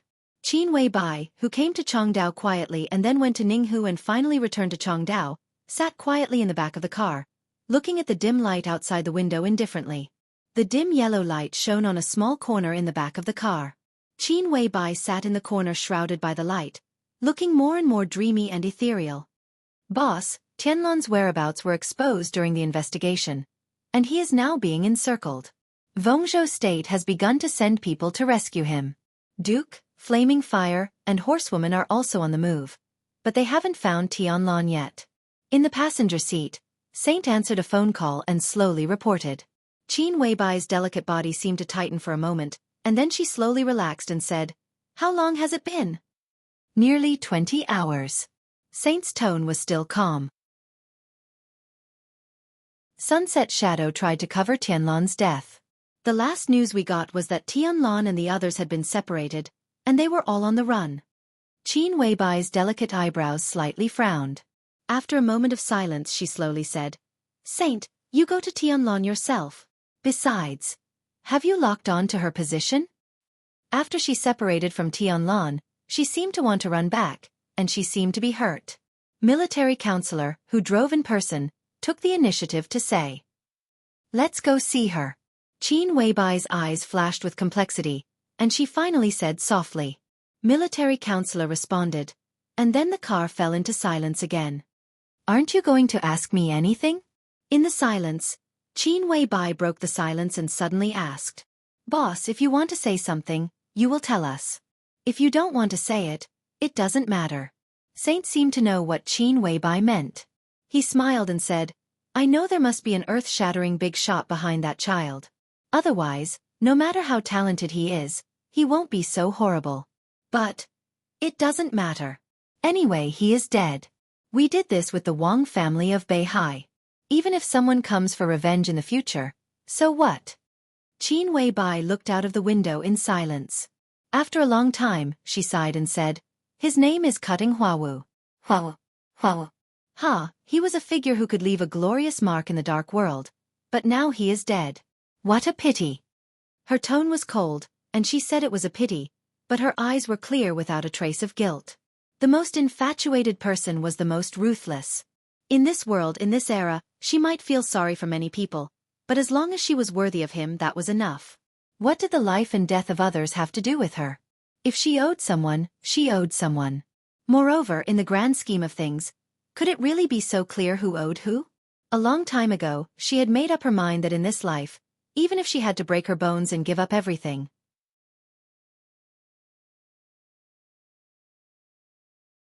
Chapter 220. The black limousine drove into downtown Chongdao without any disguise and passed through the battlefield. At the edge of the battlefield, a large number of East Island troops were gathering. Soldiers in all kinds of military uniforms were scattered at the edge of the battlefield, and all kinds of heavy weapons were placed in the most conspicuous places. Chongdao wasn't big, but it was still huge compared to an individual. In just a few days, East Island transferred troops from all over to Chongdao, and the number of troops around the edge of the battlefield was close to 100,000. With 100,000 people, it seemed unrealistic to surround a battlefield with a radius of 100 miles. But with all kinds of heavy firepower weapons and satellite monitoring, East Island was sure that they could hit any corner of the battlefield. The black limousine passed the checkpoint set by the East Island Army, but the guards here didn't even bother to look at it and let it go. Within 7 days, people were allowed to enter this place, but no one was allowed to leave. East Island wouldn't stop anyone who wanted to join this battlefield. The Dark World had its own rules. East Island also had its own rules. All the dark superpowers attacked East Island together, and East Island also drew a large enough battlefield, so they had to follow the rules in the place of the final battle. The 100,000 troops that East Island scattered at the edge of the battlefield could be said to be a deterrent, but more importantly, It was intercepting and protecting the outside of the battlefield from damage. The battlefield with a radius of 100 miles was big enough, and it wasn't a limit for all the superpowers. In this area, it didn't matter if they fought fiercely. No matter who won or lost in the end, the East Island army wouldn't intervene, because this was a conflict within the scope of the Dark World. But in a big enough battlefield, if someone wanted to rush out and destroy East Island on purpose, he would be an invader, and East Island had every reason and ability to destroy any superpower. That was the rule. Today's final battle was like a vendetta in Jianghu. The authorities would pay attention to it, but they couldn't intervene. Even if East Island was wiped out in this final battle, they could only endure it.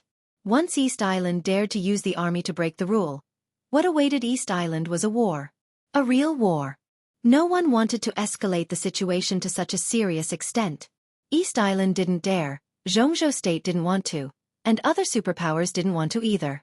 Keeping everything within the scope of the conflict in the Dark World, and winning or losing, they could still get the benefits they wanted, but it wouldn't cause catastrophic consequences. That was what everyone wanted to see. The black limousine rushed into the demolition area at the edge of the battlefield. On the passenger seat, Saint's figure slowly disappeared. Up to now, Jianghu State and Samsara had not found Li Tianlan, which could only mean that he was in the enemy-occupied area of the battlefield outside the radiation range of Jianghu State. If they searched from here, the probability of finding him was relatively higher. Military counselor continued to drive. In the back of the car, Qin Weibai remained calm and collected, but her pair of snow-white slender hands were tightly clenched into fists. "Where is she?" Qin Weibai asked softly. The military advisor who was driving took out a screen and looked at it before replying, "From here. Less than 20 kilometers away. Night has locked onto her position and is following her in secret." 20 kilometers.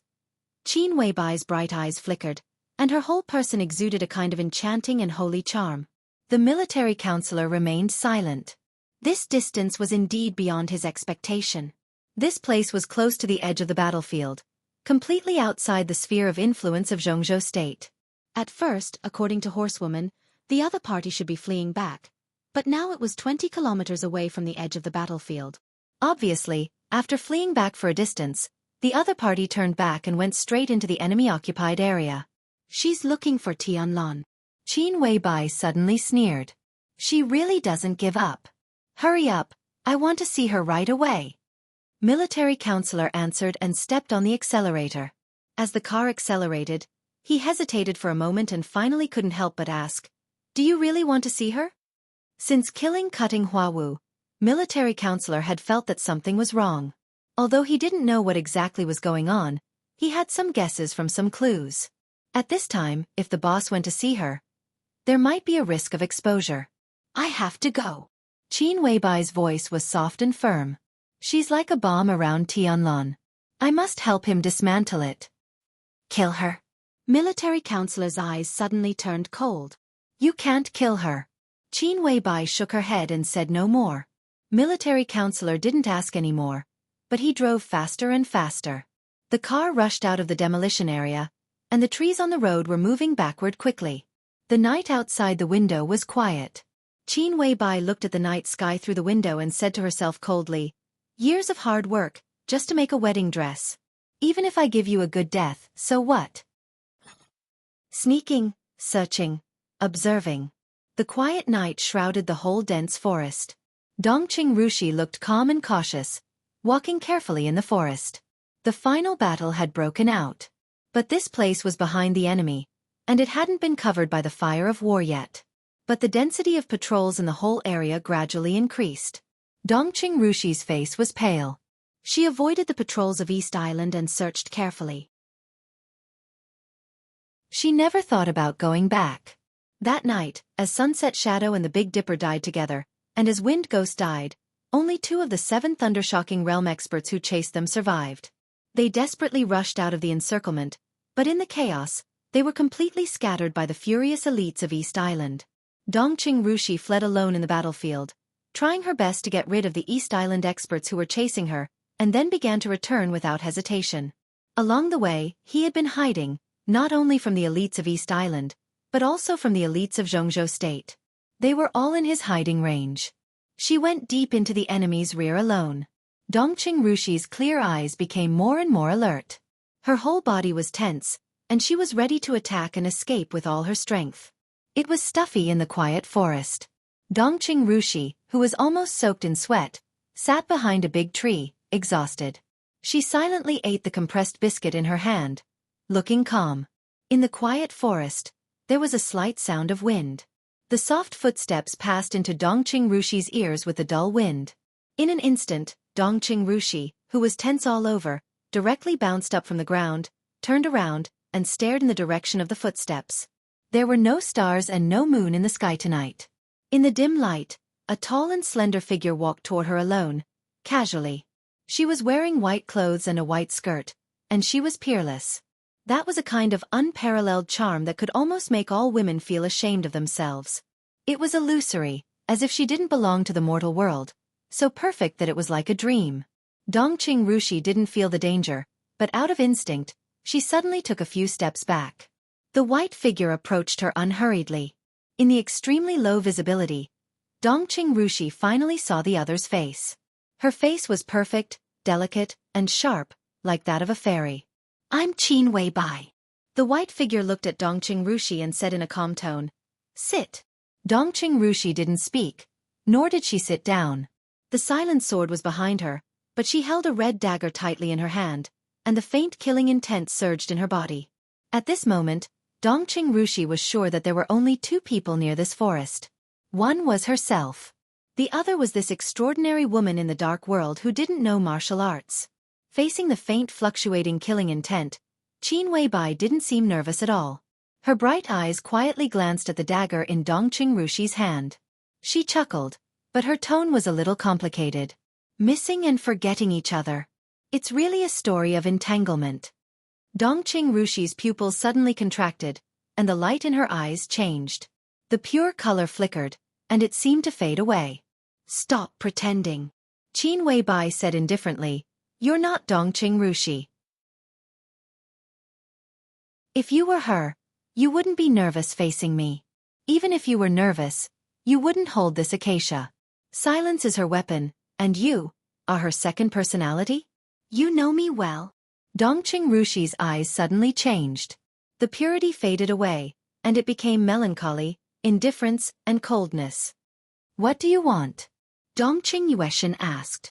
"For nearly 100 years in Jianghu State. Do you know which family is the most pitiful and pathetic?" Qin Weibai didn't answer Dongqing Yueshan, but asked in a very soft tone. The soft tone seemed to come from the sky, and it lingered, with a dreamy feeling like the sounds of nature. Dongqing Yueshan's eyes were in a trance, and then they became cold again. "It's not the Li family." Qin Weibai answered her own question. "It's the Dongqing clan." Dongqing Yueshan still didn't say a word. "Do you know Dongqing Huang too?" Qin Weibai asked indifferently. Dongqing Yueshan's eyes suddenly became colder. "You know a lot." In the silence, Dongqing Yueshan finally opened her mouth and sneered slightly. "But you shouldn't have appeared in front of me alone. I'm not Rushi, I'm Dongqing Yueshan. Boss Qin, are you warning me about something by appearing in front of me? Aren't you afraid that I'll kill you?" "Kill me?" Qin Weibai laughed. Her laughter was cold and sweet, echoing in the forest like a fairy. "What a coincidence. There was once someone who wanted to kill me. Her name was Li Yueshan." Crack! Dongqing Yueshan suddenly took a step forward, and lovesickness was unsheathed. She looked at Qin Weibai coldly, and her eyes were hesitant. "I know what you want to do.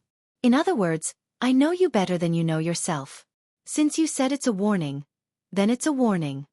Qin Weibai's voice gradually became cold. "I really hate you like this. But I like Rushi very much. So from now on, I don't want to see you again. Do you understand?" "How can you do that?" Dongqing Yueshan was furious. "Because I'm Qin Weibai." Qin Weibai slowly turned around and left the forest. "If you dare to disobey me, you might as well continue your plan. If you really drive me crazy, you will bear the consequences. I promise you will regret it." She stepped forward. At that moment, Dongqing Yueshan was about to make a move. Clatter!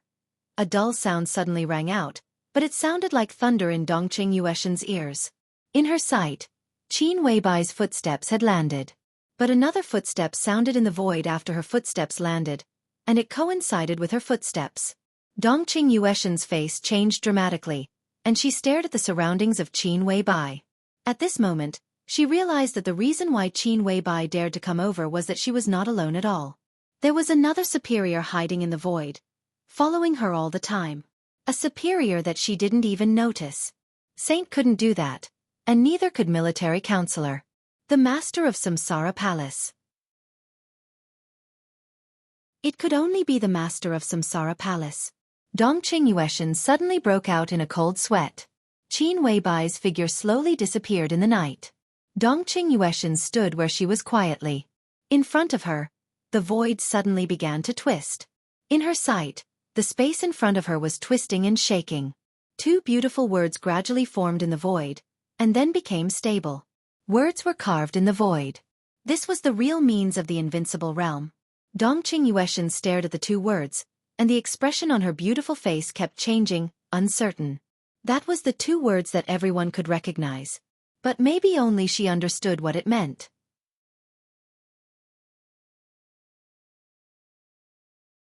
Chapter 221. In the hot and depressing night, Dongqing Rushi began to return, but Li Tianlan was moving forward. He had no choice but to move forward. The fierce fighting had lasted for a day and a night.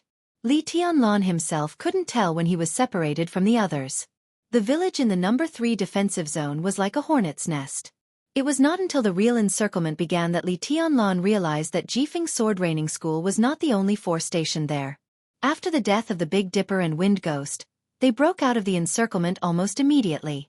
But before they rushed out of the forest, the elites of East Island from all directions had already surrounded them.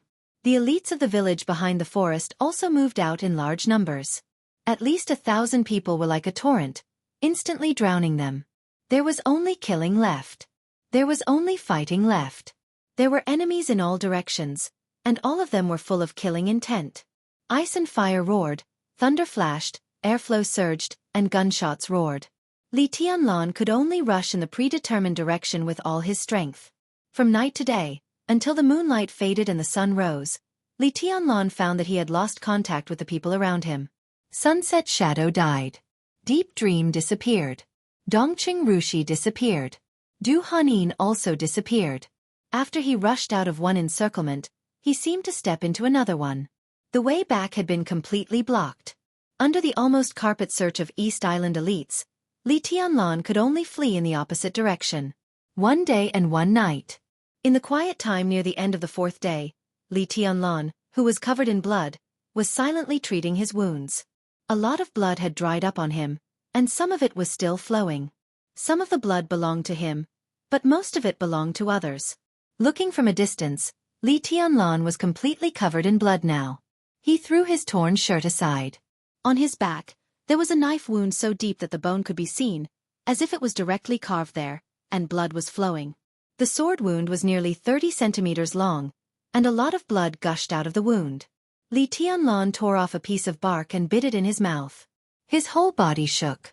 A layer of fire burned directly on his back. The condensed fire spread along his back and quickly covered the whole wound. Humph! Li Tianlan bit the bark hard. Under the sharp pain, his face suddenly became distorted and pale, but his eyes were full of indifference and chilling tranquility. The wounds and large pieces of flesh were burnt by the fire and barely healed together. Li Tianlan's expression was cold, and the flames on his fingertips rose again. His chest, abdomen, arms, thighs, and some relatively shallow wounds were all burnt little by himself. Cold sweat kept flowing down his forehead. Li Tianlan, whose whole body seemed to emit a burnt smell, had a twisted face, but his calm eyes gradually revealed a kind of crazy chill. The flame wiped the last wound on his body. Li Tianlan, who was on the verge of collapse, moved his body and leaned against the tree behind him. He took out the almost bitten-through piece of bark from his mouth and ate it without looking at it. Only one day had passed. But Li Tianlan was completely different. For nearly a day and a night, East Island obviously regarded him as the main target of encirclement and suppression. After they blocked his retreat route intentionally or unintentionally, The lineup they sent after him was also suffocatingly luxurious. At first, hundreds of people chased after him non-stop, and then 2 thunder-shocking realm experts joined the team. In less than 6 hours, the thunder-shocking realm experts increased from 2 to 4. Then the half-step invincible realm experts showed up in person. The mighty chase of hundreds of people finally dispersed.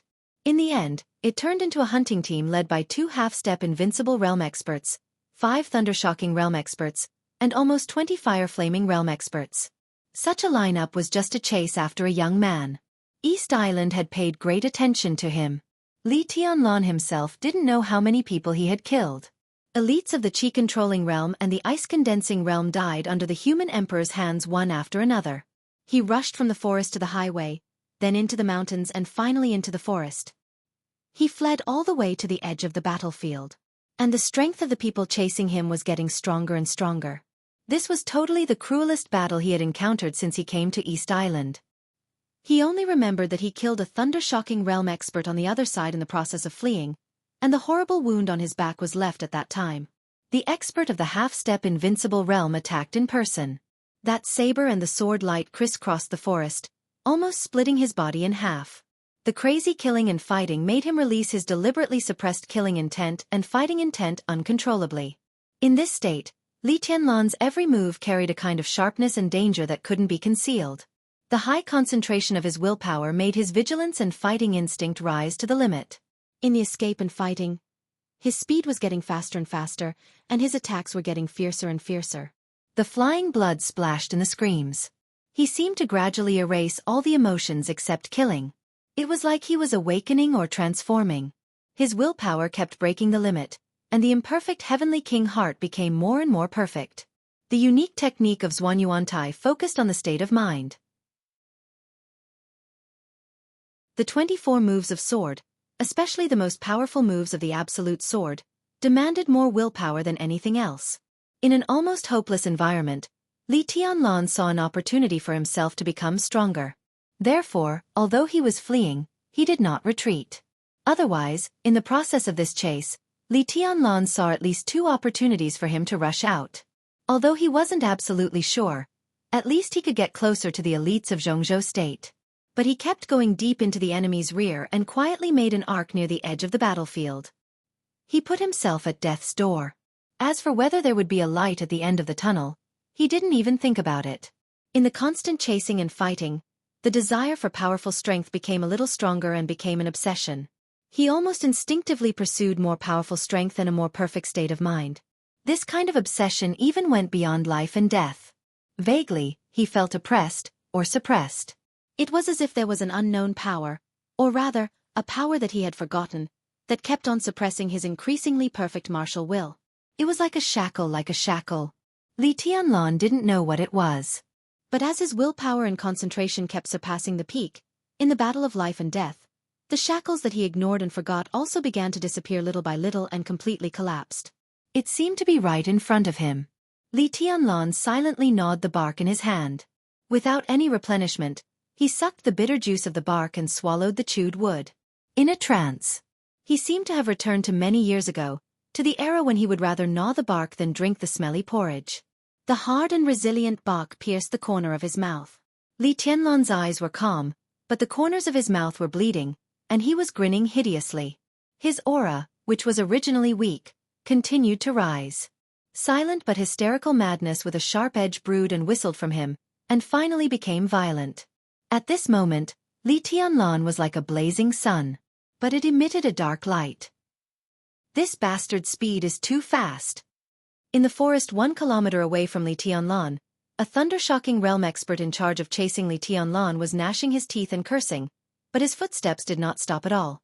After nearly a day and a night of pursuit, it was not easy for the escapees, but it was also a kind of torture for the pursuers. In the hunting team, except for the 2 half-step invincible realm experts who looked normal, even several thunder-shocking realm experts, including the 2 experts at the peak of the thunder-shocking realm, were tired and pale, not to mention others. They poured sugary liquids into their mouths as they walked. 6 hours ago, the hunting squad had become scattered and disorganized. In the beginning, 2 half-step invincible realm experts led the team, 5 thunder-shocking realm experts were in the middle, and 18 fire-flaming realm experts were in the rear. But now, only 4 or 5 of the 18 fire-flaming realm experts could barely keep up, and the others had fallen far behind. The formation had been scattered, and the hunting team had become a real team. If it weren't for the saber strike that directly injured Li Tianlan not long ago, perhaps most of the members of the hunting team would have lost their confidence. There are 2 idioms in Jianghu state: an arrow at the end of its flight, or the last radiance of the setting sun. He can't hold on for long. Inform the nearby elites to outflank him from 4 directions. Let's take our time. Don't push him too hard, and try to capture him alive. A man walking in the front spoke slowly. He was extremely short and had a baby face. At first glance, he looked like a child of 14 or 15 years old. But the so-called child had an extremely fierce aura at this time, and the fierce aura made everyone subconsciously keep a distance from him. He walked alone in the front, like a flash of saber light in the dark. Fierce and dazzling. His code name was Dal. He was one of the deputy commanders of the Divine Wind Force. He was a veteran expert who had been famous for nearly 20 years, and also one of Shinichi Miyamoto's most trusted confidants. With his strength, he was naturally qualified to stay in the temporary headquarters in the mountain, but Shinichi Miyamoto put him outside. Obviously, he wanted him to be the most powerful executor. That little bastard. Don't fall into my hands. A thunder-shocking realm expert muttered to himself, with resentment and anger in his eyes. What can I do if I fall into your hands? The baby smiled.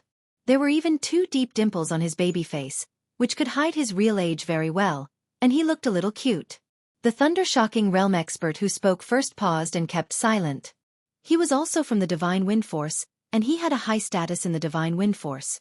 In his position, he naturally knew some secrets, and he also knew the importance of Li Tianlan to East Island. This man, if they could capture him alive, they could never kill him. The best way to deal with him was to rope him in and ask him to surrender. It's said that His Majesty has said that if he catches Li Tianlan, as long as he is willing to surrender, he can choose any of the 2 unmarried royal princes, and they can even follow him. This is really... Another superior of the half-step invincible realm said thoughtfully, and then shook his head. Everyone else was shocked at the same time. The Mikado had 3 daughters now. The eldest daughter, Princess Yukiko, was married, and the other 2 royal princes were still unmarried. They were a pair of world-famous beauties, and many people were coveting them. In order to rope Li Tianlan in, the Mikado was willing to let the 2 royal princes follow him, which showed how important Li Tianlan was, but it also showed how embarrassed East Island was now. It's really funny. Baby Doll shook his head and gave his evaluation in a knowing manner. The other superior of the half-step invincible realm with the code name Thousand Face smiled and didn't say anything. He was a burly man who looked very handsome and majestic, but now he was willing to stand behind the baby. The difference in their strength was obvious. When the baby was about to continue talking, the phone suddenly rang. He frowned and picked up the phone. After listening to a few words, his face changed dramatically. The phone was hung up in a hurry. His baby face quickly became gloomy, and he was silent. What's wrong? Thousand Face frowned and asked. Half an hour ago, Azure Dragon Gong Sun Chi raided our number 6 stronghold, and 80 elites were all killed. Besides, the Polar Ground Alliance and the Heroes Club joined the battle. The baby's tone was cold. Gong Sun Chi. Thousand Face was shocked. In the whole dark world, Azure Dragon Gong Sun Chi of Jianghu State seemed to be the first person under the invincible realm. Such a figure should have been the key force to change the situation in the final battle. But now he couldn't wait to take action when the final battle just broke out. Obviously, they were equally determined to rescue Li Tianlan. Half an hour ago, it was Gong Sun Chi. Now maybe Tribulation, Firmament, and others had started to take action. The number 6 stronghold was not far from the village where Li Tianlan was ambushed at first. It wasn't a stronghold. Near the village, there were thousands of special warfare elites of East Island stationed. Thousand Face's face changed in an instant. In order to rescue Li Tianlan, Jianghu State was going to rush directly through the area where they were stationed? Did they think it was the time of the final battle? This was definitely an accident. But there were more than one accident. The participation of the Polar Ground Alliance and the Heroes Club was also a huge variable. Thousand Face's face was gloomy. He gritted his teeth and said, "What should we do?" Let's go back and support them. They came to catch Li Tianlan for the victory of the final battle of Changdao. Now Zhongzhou State was attacking where they were, and even figures like Gong Sun Qi took action in person. If they didn't go back to support them, the consequences would be unpredictable. Besides, the Heroes Club and the Polar Ground Alliance were eyeing them covetously. It was impossible for them to help East Island at all. Instead, they would hit them when they were down. He and the thousand-faced assassin were both half-step invincible realm experts. This was the power that was enough to change the situation of the battle. At this time, it was not worth it to be dragged here by Li Tianlan. Moreover, the current Li Tianlan was not worthy of their efforts. Icebird, Black Shield, continue to chase after Li Tianlan. Icebird will take over the command of the nearby area and order the nearby elites to surround him. The rest of you, follow me. Baby Doll said straightforwardly. He glanced at the depths of the forest with a hint of unwillingness in his eyes. He sneered regretfully and said, "Don't worry, he has been hit by my saber. He won't be able to hold on for long. Right now, he's definitely not a match for any of you. After capturing him, immediately bring him back to the command center." Icebird understands. Among the 5 Thundershocking Realm experts, a beautiful and cold woman took a step forward and said in a deep voice. She and Black Shield were both experts at the peak of the Thundershocking Realm. Any one of them was enough to make Li Tianlan go all out in his heyday. Now that Li Tianlan was seriously injured and they had the cooperation of many nearby elites, catching Li Tianlan was a piece of cake. A hint of unwillingness flashed in Baby Doll's eyes again, but he did not dare to continue to delay. He and Thousand-Faced Assassin took the other 3 Thundershocking Realm experts and directly rushed back. Because she was too excited, Icebird's cold and beautiful face directly flushed, which was as delicate and beautiful as a flower. She naturally knew what Baby Doll was unwilling to accept. They had been chasing Li Tianlan for a day and a night, and none of them had given up. It was not because Li Tianlan was worthy of so many forces chasing after him, but because the credit for catching Li Tianlan was too great.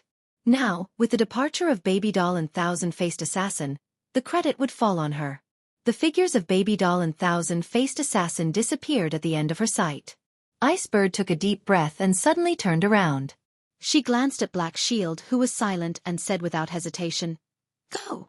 Less than a dozen meters behind Icebird and Black Shield, the void fluctuated imperceptibly. What an idiot! Evil, the only invincible realm killer in the dark world, sneered. Then he restrained all his aura and followed behind the 2 quietly. As an invincible realm expert, he could be said to be one of the first people to find Li Tianlan's traces. The 2 were even 20 meters away from each other when they were closest to each other. But Evil never made a move. He really did not lie to Shinichi Miyamoto. He did feel a kind of vague danger from Li Tianlan, the weak young heavenly son. This feeling was very strange, but it made him not dare to act rashly. Now Li Tianlan was seriously injured. It was good to let the 2 idiots in front of him test the water first. Evil's figure completely merged into the void. He held a ring-like emerald disc in his hand and was getting closer and closer to Li Tianlan. Under the tree hundreds of meters ahead. Li Tianlan swallowed the last piece of bark, and his calm eyes suddenly lit up. 2 footsteps were getting closer and closer to him. There were only 2 people. In the darkness, he held the human emperor and stood up calmly. The crazy killing intent instantly surged around him. When his willpower was absolutely concentrated, he once again felt the unknown shackles, and he also saw an opportunity. He raised his arm and the gun. Li Tianlan took a step forward in the direction where the pursuers were rushing from. It was a small step, but it was also a big step. With this step, Li Tianlan's aura suddenly soared, from the stabilization phase of the ice-condensing realm to the peak. The 4th day was coming to an end.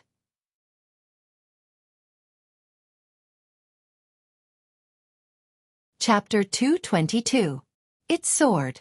The silver human emperor was fully stretched out, and the 2-meter-long spear body was lifted.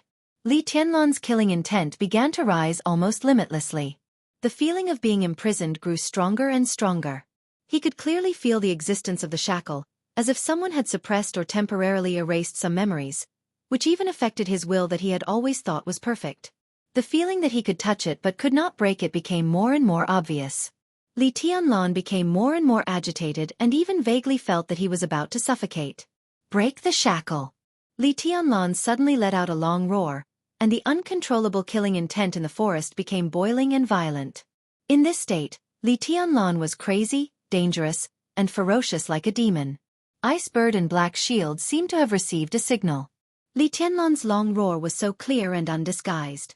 Without any hesitation, the two of them rushed over. Li Tianlan did not move. The two blue electric lights, which were extremely clear in the night, broke through the forest, approached quickly, and finally hovered in the air in front of him. How dare you stop? Icebird stood in front of the Black Shield and sneered. She was an extremely beautiful and charming woman. She had a plump figure and soft facial features, but her beautiful eyes were filled with cold light. She looked awe-inspiring and cold. She spoke Chinese, and her pronunciation was perfect. With just the two of you, you really dared to chase after me? Li Tianlan's tone was calm, but his momentum was completely violent. The crazy killing intent turned into sword intent as he spoke, and the whole forest seemed to be shaking under the sword intent. So what if there are only two of us? I admit that you have unlimited potential, but do you really think that you can make us fight with you now? If we hadn't been afraid that you would do something desperate, you would have fallen into our hands or become a dead man. Icebird said blandly. She was indeed a very charming woman, confident and peaceful. Even when she was hostile, she still maintained her demeanor. In the darkness with extremely low visibility, the blue electric lights made her indescribably dazzling, and her clothes fluttered in the wind, which was pleasing to the eye. Ha!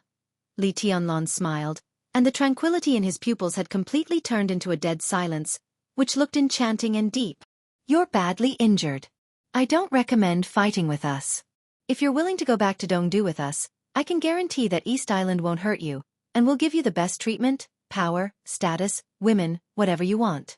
You can even choose the inner princes of the imperial family. Icebird promised in a solemn and sincere tone.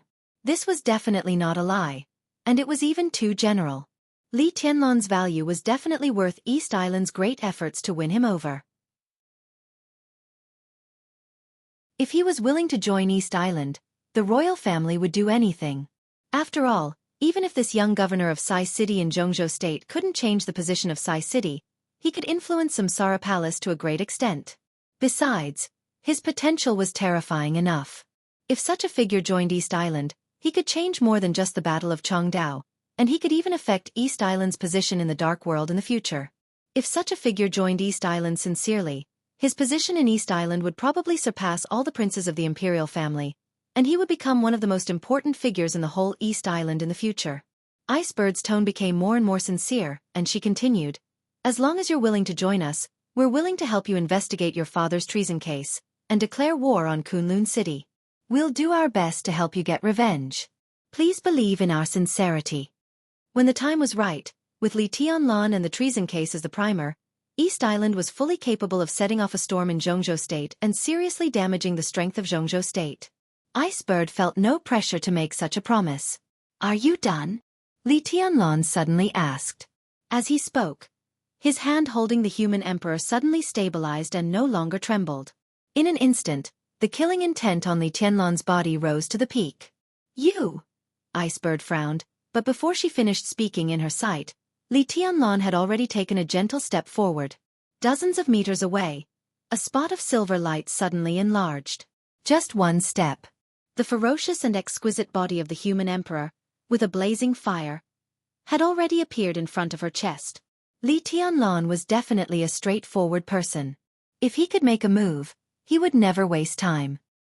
He barely suppressed the sharp pain in his body, and at the moment when his momentum was at its peak, he directly attacked without hesitation. Go all out. Icebird, who had been prepared for this, retreated in an instant. The dazzling lightning roared out around her in an instant. The twisted electric arc twisted and spread in the air, and the fire turned into sparks falling in the lightning. Only the silver spear was still stabbing straight ahead. Pressing forward with indomitable will. Clang! A heavy long saber hacked hard on the human emperor, and the bright saber light was completely covered by the lightning. The blade cut through the air, and the sound was like thunder. The sound of gold and iron colliding rang out. A large expanse of lightning bloomed where the saber and the spear collided, and countless trees were completely shattered by the huge force. Icebird's figure was blocked by a burly and dark Black Shield. Black Shield was expressionless. He clenched the long saber with both hands, and the violent power suddenly poured into his arms. He chopped down hard with the saber. Li Tianlan did not dodge, but his figure became faint in an instant. There was only a shadow left in front of Black Shield, and Li Tianlan had already appeared behind him. The long spear whistled in the air, and the huge spear shadow smashed madly at Black Shield's back. The saber cut through the shadow. Black Shield growled, and the momentum of the saber instantly turned into a sweep. The heavy blade went up against the momentum. In the dazzling light and shadow, Li Tianlan pressed down wildly with the long spear in his hand, and at the same time, kicked Black Shield hard in the chest. Swish! The sharp sword cut through the air, and the sharp sound of the air being cut rang out. The sound seemed to come from afar, but in the blink of an eye, it had reached Li Tianlan's back. Dark Ambush. It was the most quintessential unique skill of Wuji Palace, which combined hiding, killing, dodging, and attacking. The figure of Icebird, who had been forced back by the spear, seemed to suddenly appear in the void. Holding a short saber, she became one with the saber and directly crashed into Li Tianlan. In the dazzling light and shadow, a roar suddenly came out that went straight into the sky. The sound was so fierce and clear, and it was a kind of madness and violence that ignored everything. The long spear moved rapidly along the blade, from the tip to the hilt, and Black Shield's hand holding the saber slid down. The ferocious and elegant spear tip and blade of the human emperor swept through the void. Spin. Controlling the sword with the spear. The eighth blade, Burning Sky. Li Tianlan's already extremely high aura rose again in an instant. After successfully breaking through from the stabilization phase of the ice-condensing realm to the peak phase, Li Tianlan once again began to forcibly use his peak state. He did not forcibly restore to the thundershocking realm, but the power of this sword was infinitely close to the half-step thundershocking realm. With Li Tianlan as the center, the violent sword intent broke out unscrupulously around him. The flames rose to the sky, and the sword energy swept in all directions like a spreading halo. For a moment, both Black Shield and Icebird could not help but retreat. The two were facing in completely opposite directions. As they retreated, the distance between them was suddenly widened. Roar! Li Tianlan's body bore the great power beyond his realm, and the severe pain seemed to tear his flesh. He roared wildly, and the absolutely condensed willpower hit the shackles in his mind. The shackles were trembling, and Li Tianlan's body was also shaking. At all costs! Li Tianlan roared. In the sword intent of the eighth blade, which had not yet subsided, he suddenly raised his long spear and rushed to Icebird. There was no shadow formula or 24 moves of sword. The silver light whistled in the air. This was Li Tianlan's purest strength and speed. It was surging. Where the silver spear pointed, everything was destroyed. The sixth blade, Drifting Cloud. It was the most distant and freehand move in the 24 moves of sword, but in Li Tianlan's hands, it became an extremely violent and domineering move. The long spear was like a meteor, stabbing Icebird in the air. The long spear was moving forward. Li Tianlan's figure seemed to have disappeared. There was only a silver spear left in Icebird's eyes. It was a pure spear, an arrogant spear, a spear that looked down on the world and regarded the whole world as nothing. At this moment, Li Tianlan's willpower was focused to the highest point in his life, and the strong shackles in his mind finally began to break bit by bit. Break! Icebird's sharp and long howl pierced the eardrums. In the face of this unavoidable blow, she did not step back at all. The short knife in her hand, which was different from the Black Shield style, was suddenly raised. She let go. The long knife hung in the air. Icebird's arms opened and shook violently. Lightning sputtered like a waterfall. A curtain-like light composed of pure lightning directly blocked in front of Icebird. The dazzling blue light was extremely restrained, and the lightning, which looked a little dim, was like water mist, completely blocked Icebird's figure behind. This was one of the strongest defensive unique skills in Wuji Palace, even in the entire East Island, and even in the entire Dark World. Invincible protection. In terms of defensive power, this was definitely the most headache-inducing unique skill. But the biggest drawback of this move was that it could not exist for a long time. To be exact, this light curtain could only exist for a short moment. But this moment was enough for Icebird. The moment the silver light in her sight was about to approach, the light curtain was completely formed. Boom! The silver spear and the light curtain collided fiercely. Li Tianlan's pupils were as bright as stars, and all his power burst out at the same time. Forward! He would rather die than retreat. The light curtain shook violently, and the almost invincible human emperor kept tightening. The body of the spear began to bend in the strong impact, as if it could not bear the gravity and was about to collapse. Ah! Li Tianlan roared wildly. At the moment when his willpower rose to the apex, a slight cracking sound rang out, extremely clear. At this moment, Li Tianlan could clearly feel that the shackles in his mind were completely broken. Pictures suddenly appeared in his mind one after another. They were the suppressed memories, or rather, the suppressed willpower. The Li family has two unique skills. The map of God of War is well known in the world, and the other is not a unique skill, which is hypnosis. This is the extreme of hypnosis, which was left by the founder together with the map of God of War, just like the 24 moves of sword of the Li family. I can use this to suppress your willpower. If you can break through one day, you will be invincible when you are 30 years old. Those pictures that had been suppressed in the deepest part of his memory emerged one after another, more and more. With a soft bell sound in the depths of his memory that seemed to ripple into the depths of his soul, all kinds of pictures kept flashing. The human emperor kept hitting the light curtain in front of him. His willpower had a breakthrough in all aspects. Although his realm had not changed, his sword intent was several times sharper and purer than just now. You have to remember that the real invincibility is not the unique skill or the realm. For the Li family, the invincibility is the sword intent, and only the sword intent. I have a bright pearl. For me, my martial arts should not only be about the sword. The 24 moves of sword are the martial arts of the founder, but not all of them are mine. One day, I will surpass the founder. It had been locked up for a long time. I have been mediocre all my life. I seem to be high-spirited, but in fact, I am indecisive. Tianlan, I have a dilemma. I don't know how to make a decision, so I can only be impartial. You fight for the Li family. If one day you are smashed to pieces, I hope you won't blame me. What do you mean? If you can get out, you will know. I was wrong. Today the dust had cleared. Some things are done. Remember, don't look back. It shone through the mountains and rivers. Boom. The tip of the spear was twisted in the light curtain. Ripples spread in the light curtain, turbulent, and finally broke.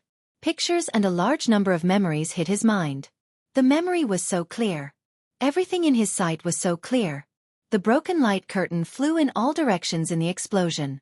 The absolute power exploded in the collision, and directly turned into a wave of air filled with blue electric arcs. The air wave was spreading, and the forest within a radius of tens of meters was completely flattened in the deafening sound. The ice bird in the front and the black shield in the back were completely unbalanced in the air wave and flew backward. Li Tianlan was teetering in the center of the air wave, but his eyes had turned from trance to clarity. The ice bird with an incredulous face drifted in the airwave. This rare beauty in the dark world opened her small mouth and struggled in the air, looking helpless and delicate. It shone through the mountains and rivers. He whispered to himself and suddenly clenched the broken spear head of the human emperor. He lifted the pen and the spear. Li Tianlan suddenly raised his hand. The human emperor turned into a straight silver light in the air and was thrown out by him. The silver light flashed, and the sharpness was shocking. The human emperor drew a straight line in the air. In the irresistible sharpness, the broken spear head directly penetrated into the mouth of the ice bird. In an instant, the beautiful head completely shattered. In the darkest time before dawn, it directly burst into a mist of blood. When the darkness grew thicker, the morning was already close at hand. Where there was night, there would be morning.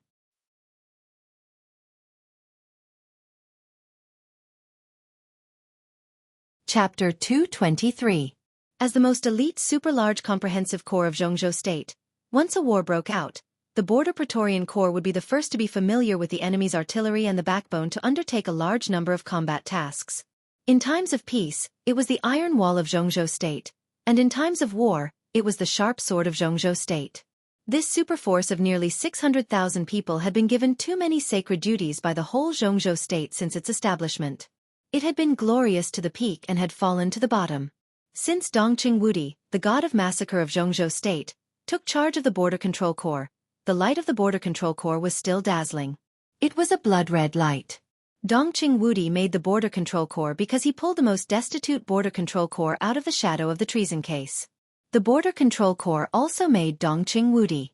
Because of the existence of the Border Control Corps, Dongqing Wudi's god of massacre could be famous in the dark world. Thunderbolt, Pegasus, Blood, Wild Sand, and Black Dragon. These 5 corps could be said to be the most important parts of the Border Praetorian Corps, and Dongqing Wudi basically spent most of the year in these 5 corps. The Pegasus Corps was stationed on the border of Tibet in Jianghu state. The headquarters of the Blood Battalion was located on the border of Nanyun. The Wild Sand Battalion guarded the Beijiang of Jianghu state. The Black Dragon Corps guarded the northeast gate of Jianghu state. The Thunderbolt Corps was directly under the command of Dongqing Wudi, the commander of the Border Control Corps. It was also the smallest troop, with a total size of less than 20,000 people, but they were all the elites of the elites. Dongqing Wudi had been in control of the Border Control Corps for nearly 20 years, and the Thunderbolt Corps had always followed him. Wherever the god of massacre pointed, the Thunderbolt Corps would follow. This was a real battle-hardened army. Each of the more than 20,000 people in it could be said to be Dongqing Wudi's personal soldiers and the greatest pride of the Border Control Corps. The beginning of August was destined to be an eventful period in the dark world. North America was in turmoil, Northern Europe was in constant chaos, and the final battle of Chongdao was hanging in the balance. East Asia was in turmoil again. There was a sudden chaos in the south of Annan State, which bordered Jianghu State. The Scorpion Organization, which had disappeared in Annan State for nearly a decade, revived. As soon as it appeared, it had the momentum of starting a prairie fire. In just a few days, the Scorpion Organization had occupied 3 cities in the south of Annan State. In less than 2 days, it was said that the Scorpion Organization had more than 100,000 people. The Annan State was in chaos, and the international news was in an uproar. The Annan government, under great pressure, immediately transferred the military forces in the north to the southern battlefield to encircle the Scorpion Organization. Intentionally or unintentionally, the northern part of Annan State bordering Nanyun of Jianghu State became unprecedentedly empty. The land in the northern part of Annan State was now almost unguarded and exposed to the sight of Jianghu State. Under this kind of delicate and complicated situation, the nearly 20,000 elites of the Thunderbolt Battalion were all dispatched, directly heading south into South Cloud Province. Marshal Dongqing Wudi, the god of massacre of Jianghu State, personally led the Thunderbolt Battalion to the headquarters of the Blood Battalion. For a moment, the whole world was shocked, and countless people's eyes began to shift from East Island to the border of Jianghu State. Even some countries that had cooperated with Jianghu State to suppress the currency of East Island expressed doubts. Regardless of whether they understood what was going on or not, their actions clearly expressed the hope that Jianghu State would remain rational. The Secretary of State of Star State even raised doubts at the United Nations meeting. He said that he did not understand the intention of the Thunderbolt Battalion of Jianghu State to suddenly go south, and further suggested that Jianghu State withdraw the Thunderbolt Battalion. The spokesman of Gaul also euphemistically said that when the northern part of Annan State was empty and its main force was suppressing the rebellion in the south, the behavior of the Thunderbolt Battalion going south would only cause panic and misunderstanding in Annan State. The spokesman of the British state was sharper. The other side almost made it clear that Jianghu State had bad intentions. He not only suggested that Jianghu State withdraw the Thunderbolt Battalion, but also suggested that the Blood Battalion stationed on the border of Nanyun should also withdraw some distance at the same time to show sincerity. In this regard, the spokesman of Jianghu State who attended the United Nations meeting just sneered without any explanation. Dongqing Wudi was even more straightforward. In an environment where both sides were well aware of it, in the voice of doubt, the god of massacre of Jianghu State not only did not order a retreat, but directly ordered the Blood Battalion and the Thunderbolt Battalion to advance a distance of 10 kilometers. The international doubts turned into doubts, doubts into denunciations.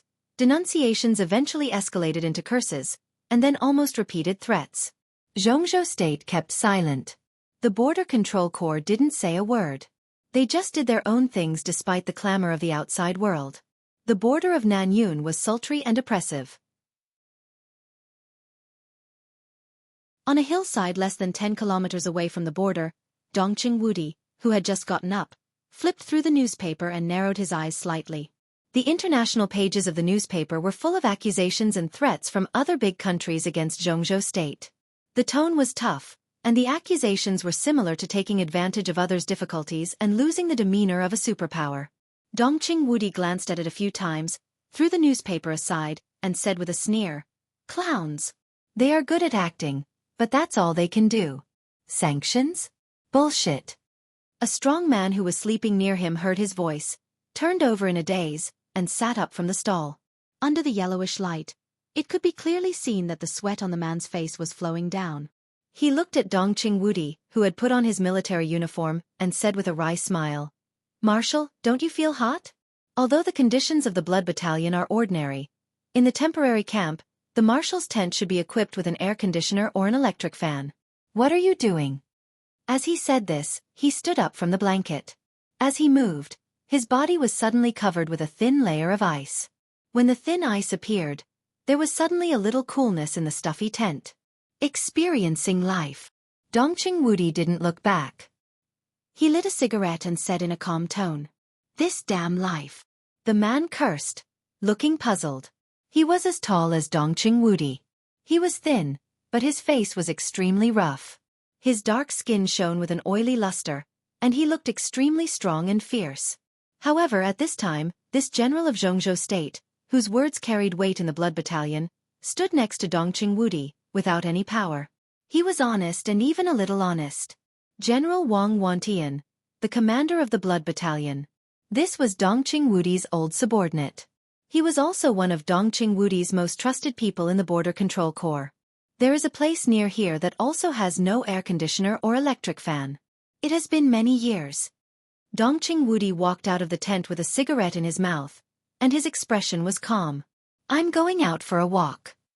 More than 100,000 people in the Blood Battalion, plus less than 20,000 people in the Thunderbolt Battalion, had dispersed 2 days ago. The army was scattered on the long border, ready to fight. At this time, Dongqing Wudi was at the forefront of the border. Only 10,000 elites of the Thunderbolt Battalion were left here. The 10,000 people used this hillside closest to the border as a temporary camp. A large number of tents were pitched on the ground, endless. Although it was not as desolate and heroic as the headquarters of the Blood Battalion, it had its own silent and iron-blooded flavor. Dongqing Wudi moved forward slowly. After less than a kilometer, there appeared a big drum with a diameter of nearly 5 meters in front of him. The material of the big drum was like wood. It had stood on the border for decades, weathered by the wind and the sun, but it had not changed at all. This drum was called Family and Country, and 19 years ago, it was called Shenyuan. This was a big drum that could withstand the full force of a half-step invincible realm expert. This was the big drum that Li Honghe, the patriarch of the Li family, had personally built on the border. There were 13 big drums on the border between Nanyun and Annan state. When the war broke out, the sound of the drums was enough to spread over hundreds of kilometers of the border. When the war broke out, when all advanced means of communication were ineffective, the way of drumming became particularly important. Therefore, the drum language was basically something that every soldier of the Border Praetorian Corps could understand. Dongqing Wudi came to the big drum and picked up the drumsticks. When the sun rose on the horizon, the dull drum sound vibrated several times in an instant, spreading through the mountains and rushing into the forest. After a while, the 13 big drums sounded at the same time. The drum sound was dull, resounding through the border, but conveying only one meaning. In this battle, no one was left alive. All the soldiers heard it. And now, in a small camp that did not belong to the Border Praetorian Corps, in a meteorite forest on the border, everyone also heard it. The drum sound was vague and clear. It spread to this camp and also broke the silence of this camp. In an attic near the center of the camp, Li Honghe, who had stayed here for nearly 20 years, walked out of the door and looked at the distant sky in a trance. Listening to the drum sound that seemed to be near and far, he murmured, "It's Shenyuan." "No, it's the homeland now." The morning wind blew his shabby clothes. The old man slowly went downstairs with a complicated expression. All the people in the camp were awakened by the drum sound. They silently walked out of their dormitories and came to the old man. The old man walked to the center of the camp and stood under the Jianghu state star flag fluttering in the camp. He looked at the flying flag in silence. After a long while, he took a gentle step forward. "Your Highness, In the crowd gathered behind him, a voice sounded in a complicated tone. Li Honghe slowly turned around and looked at these old subordinates who had been with the Li family for many years, with a peaceful look in his eyes.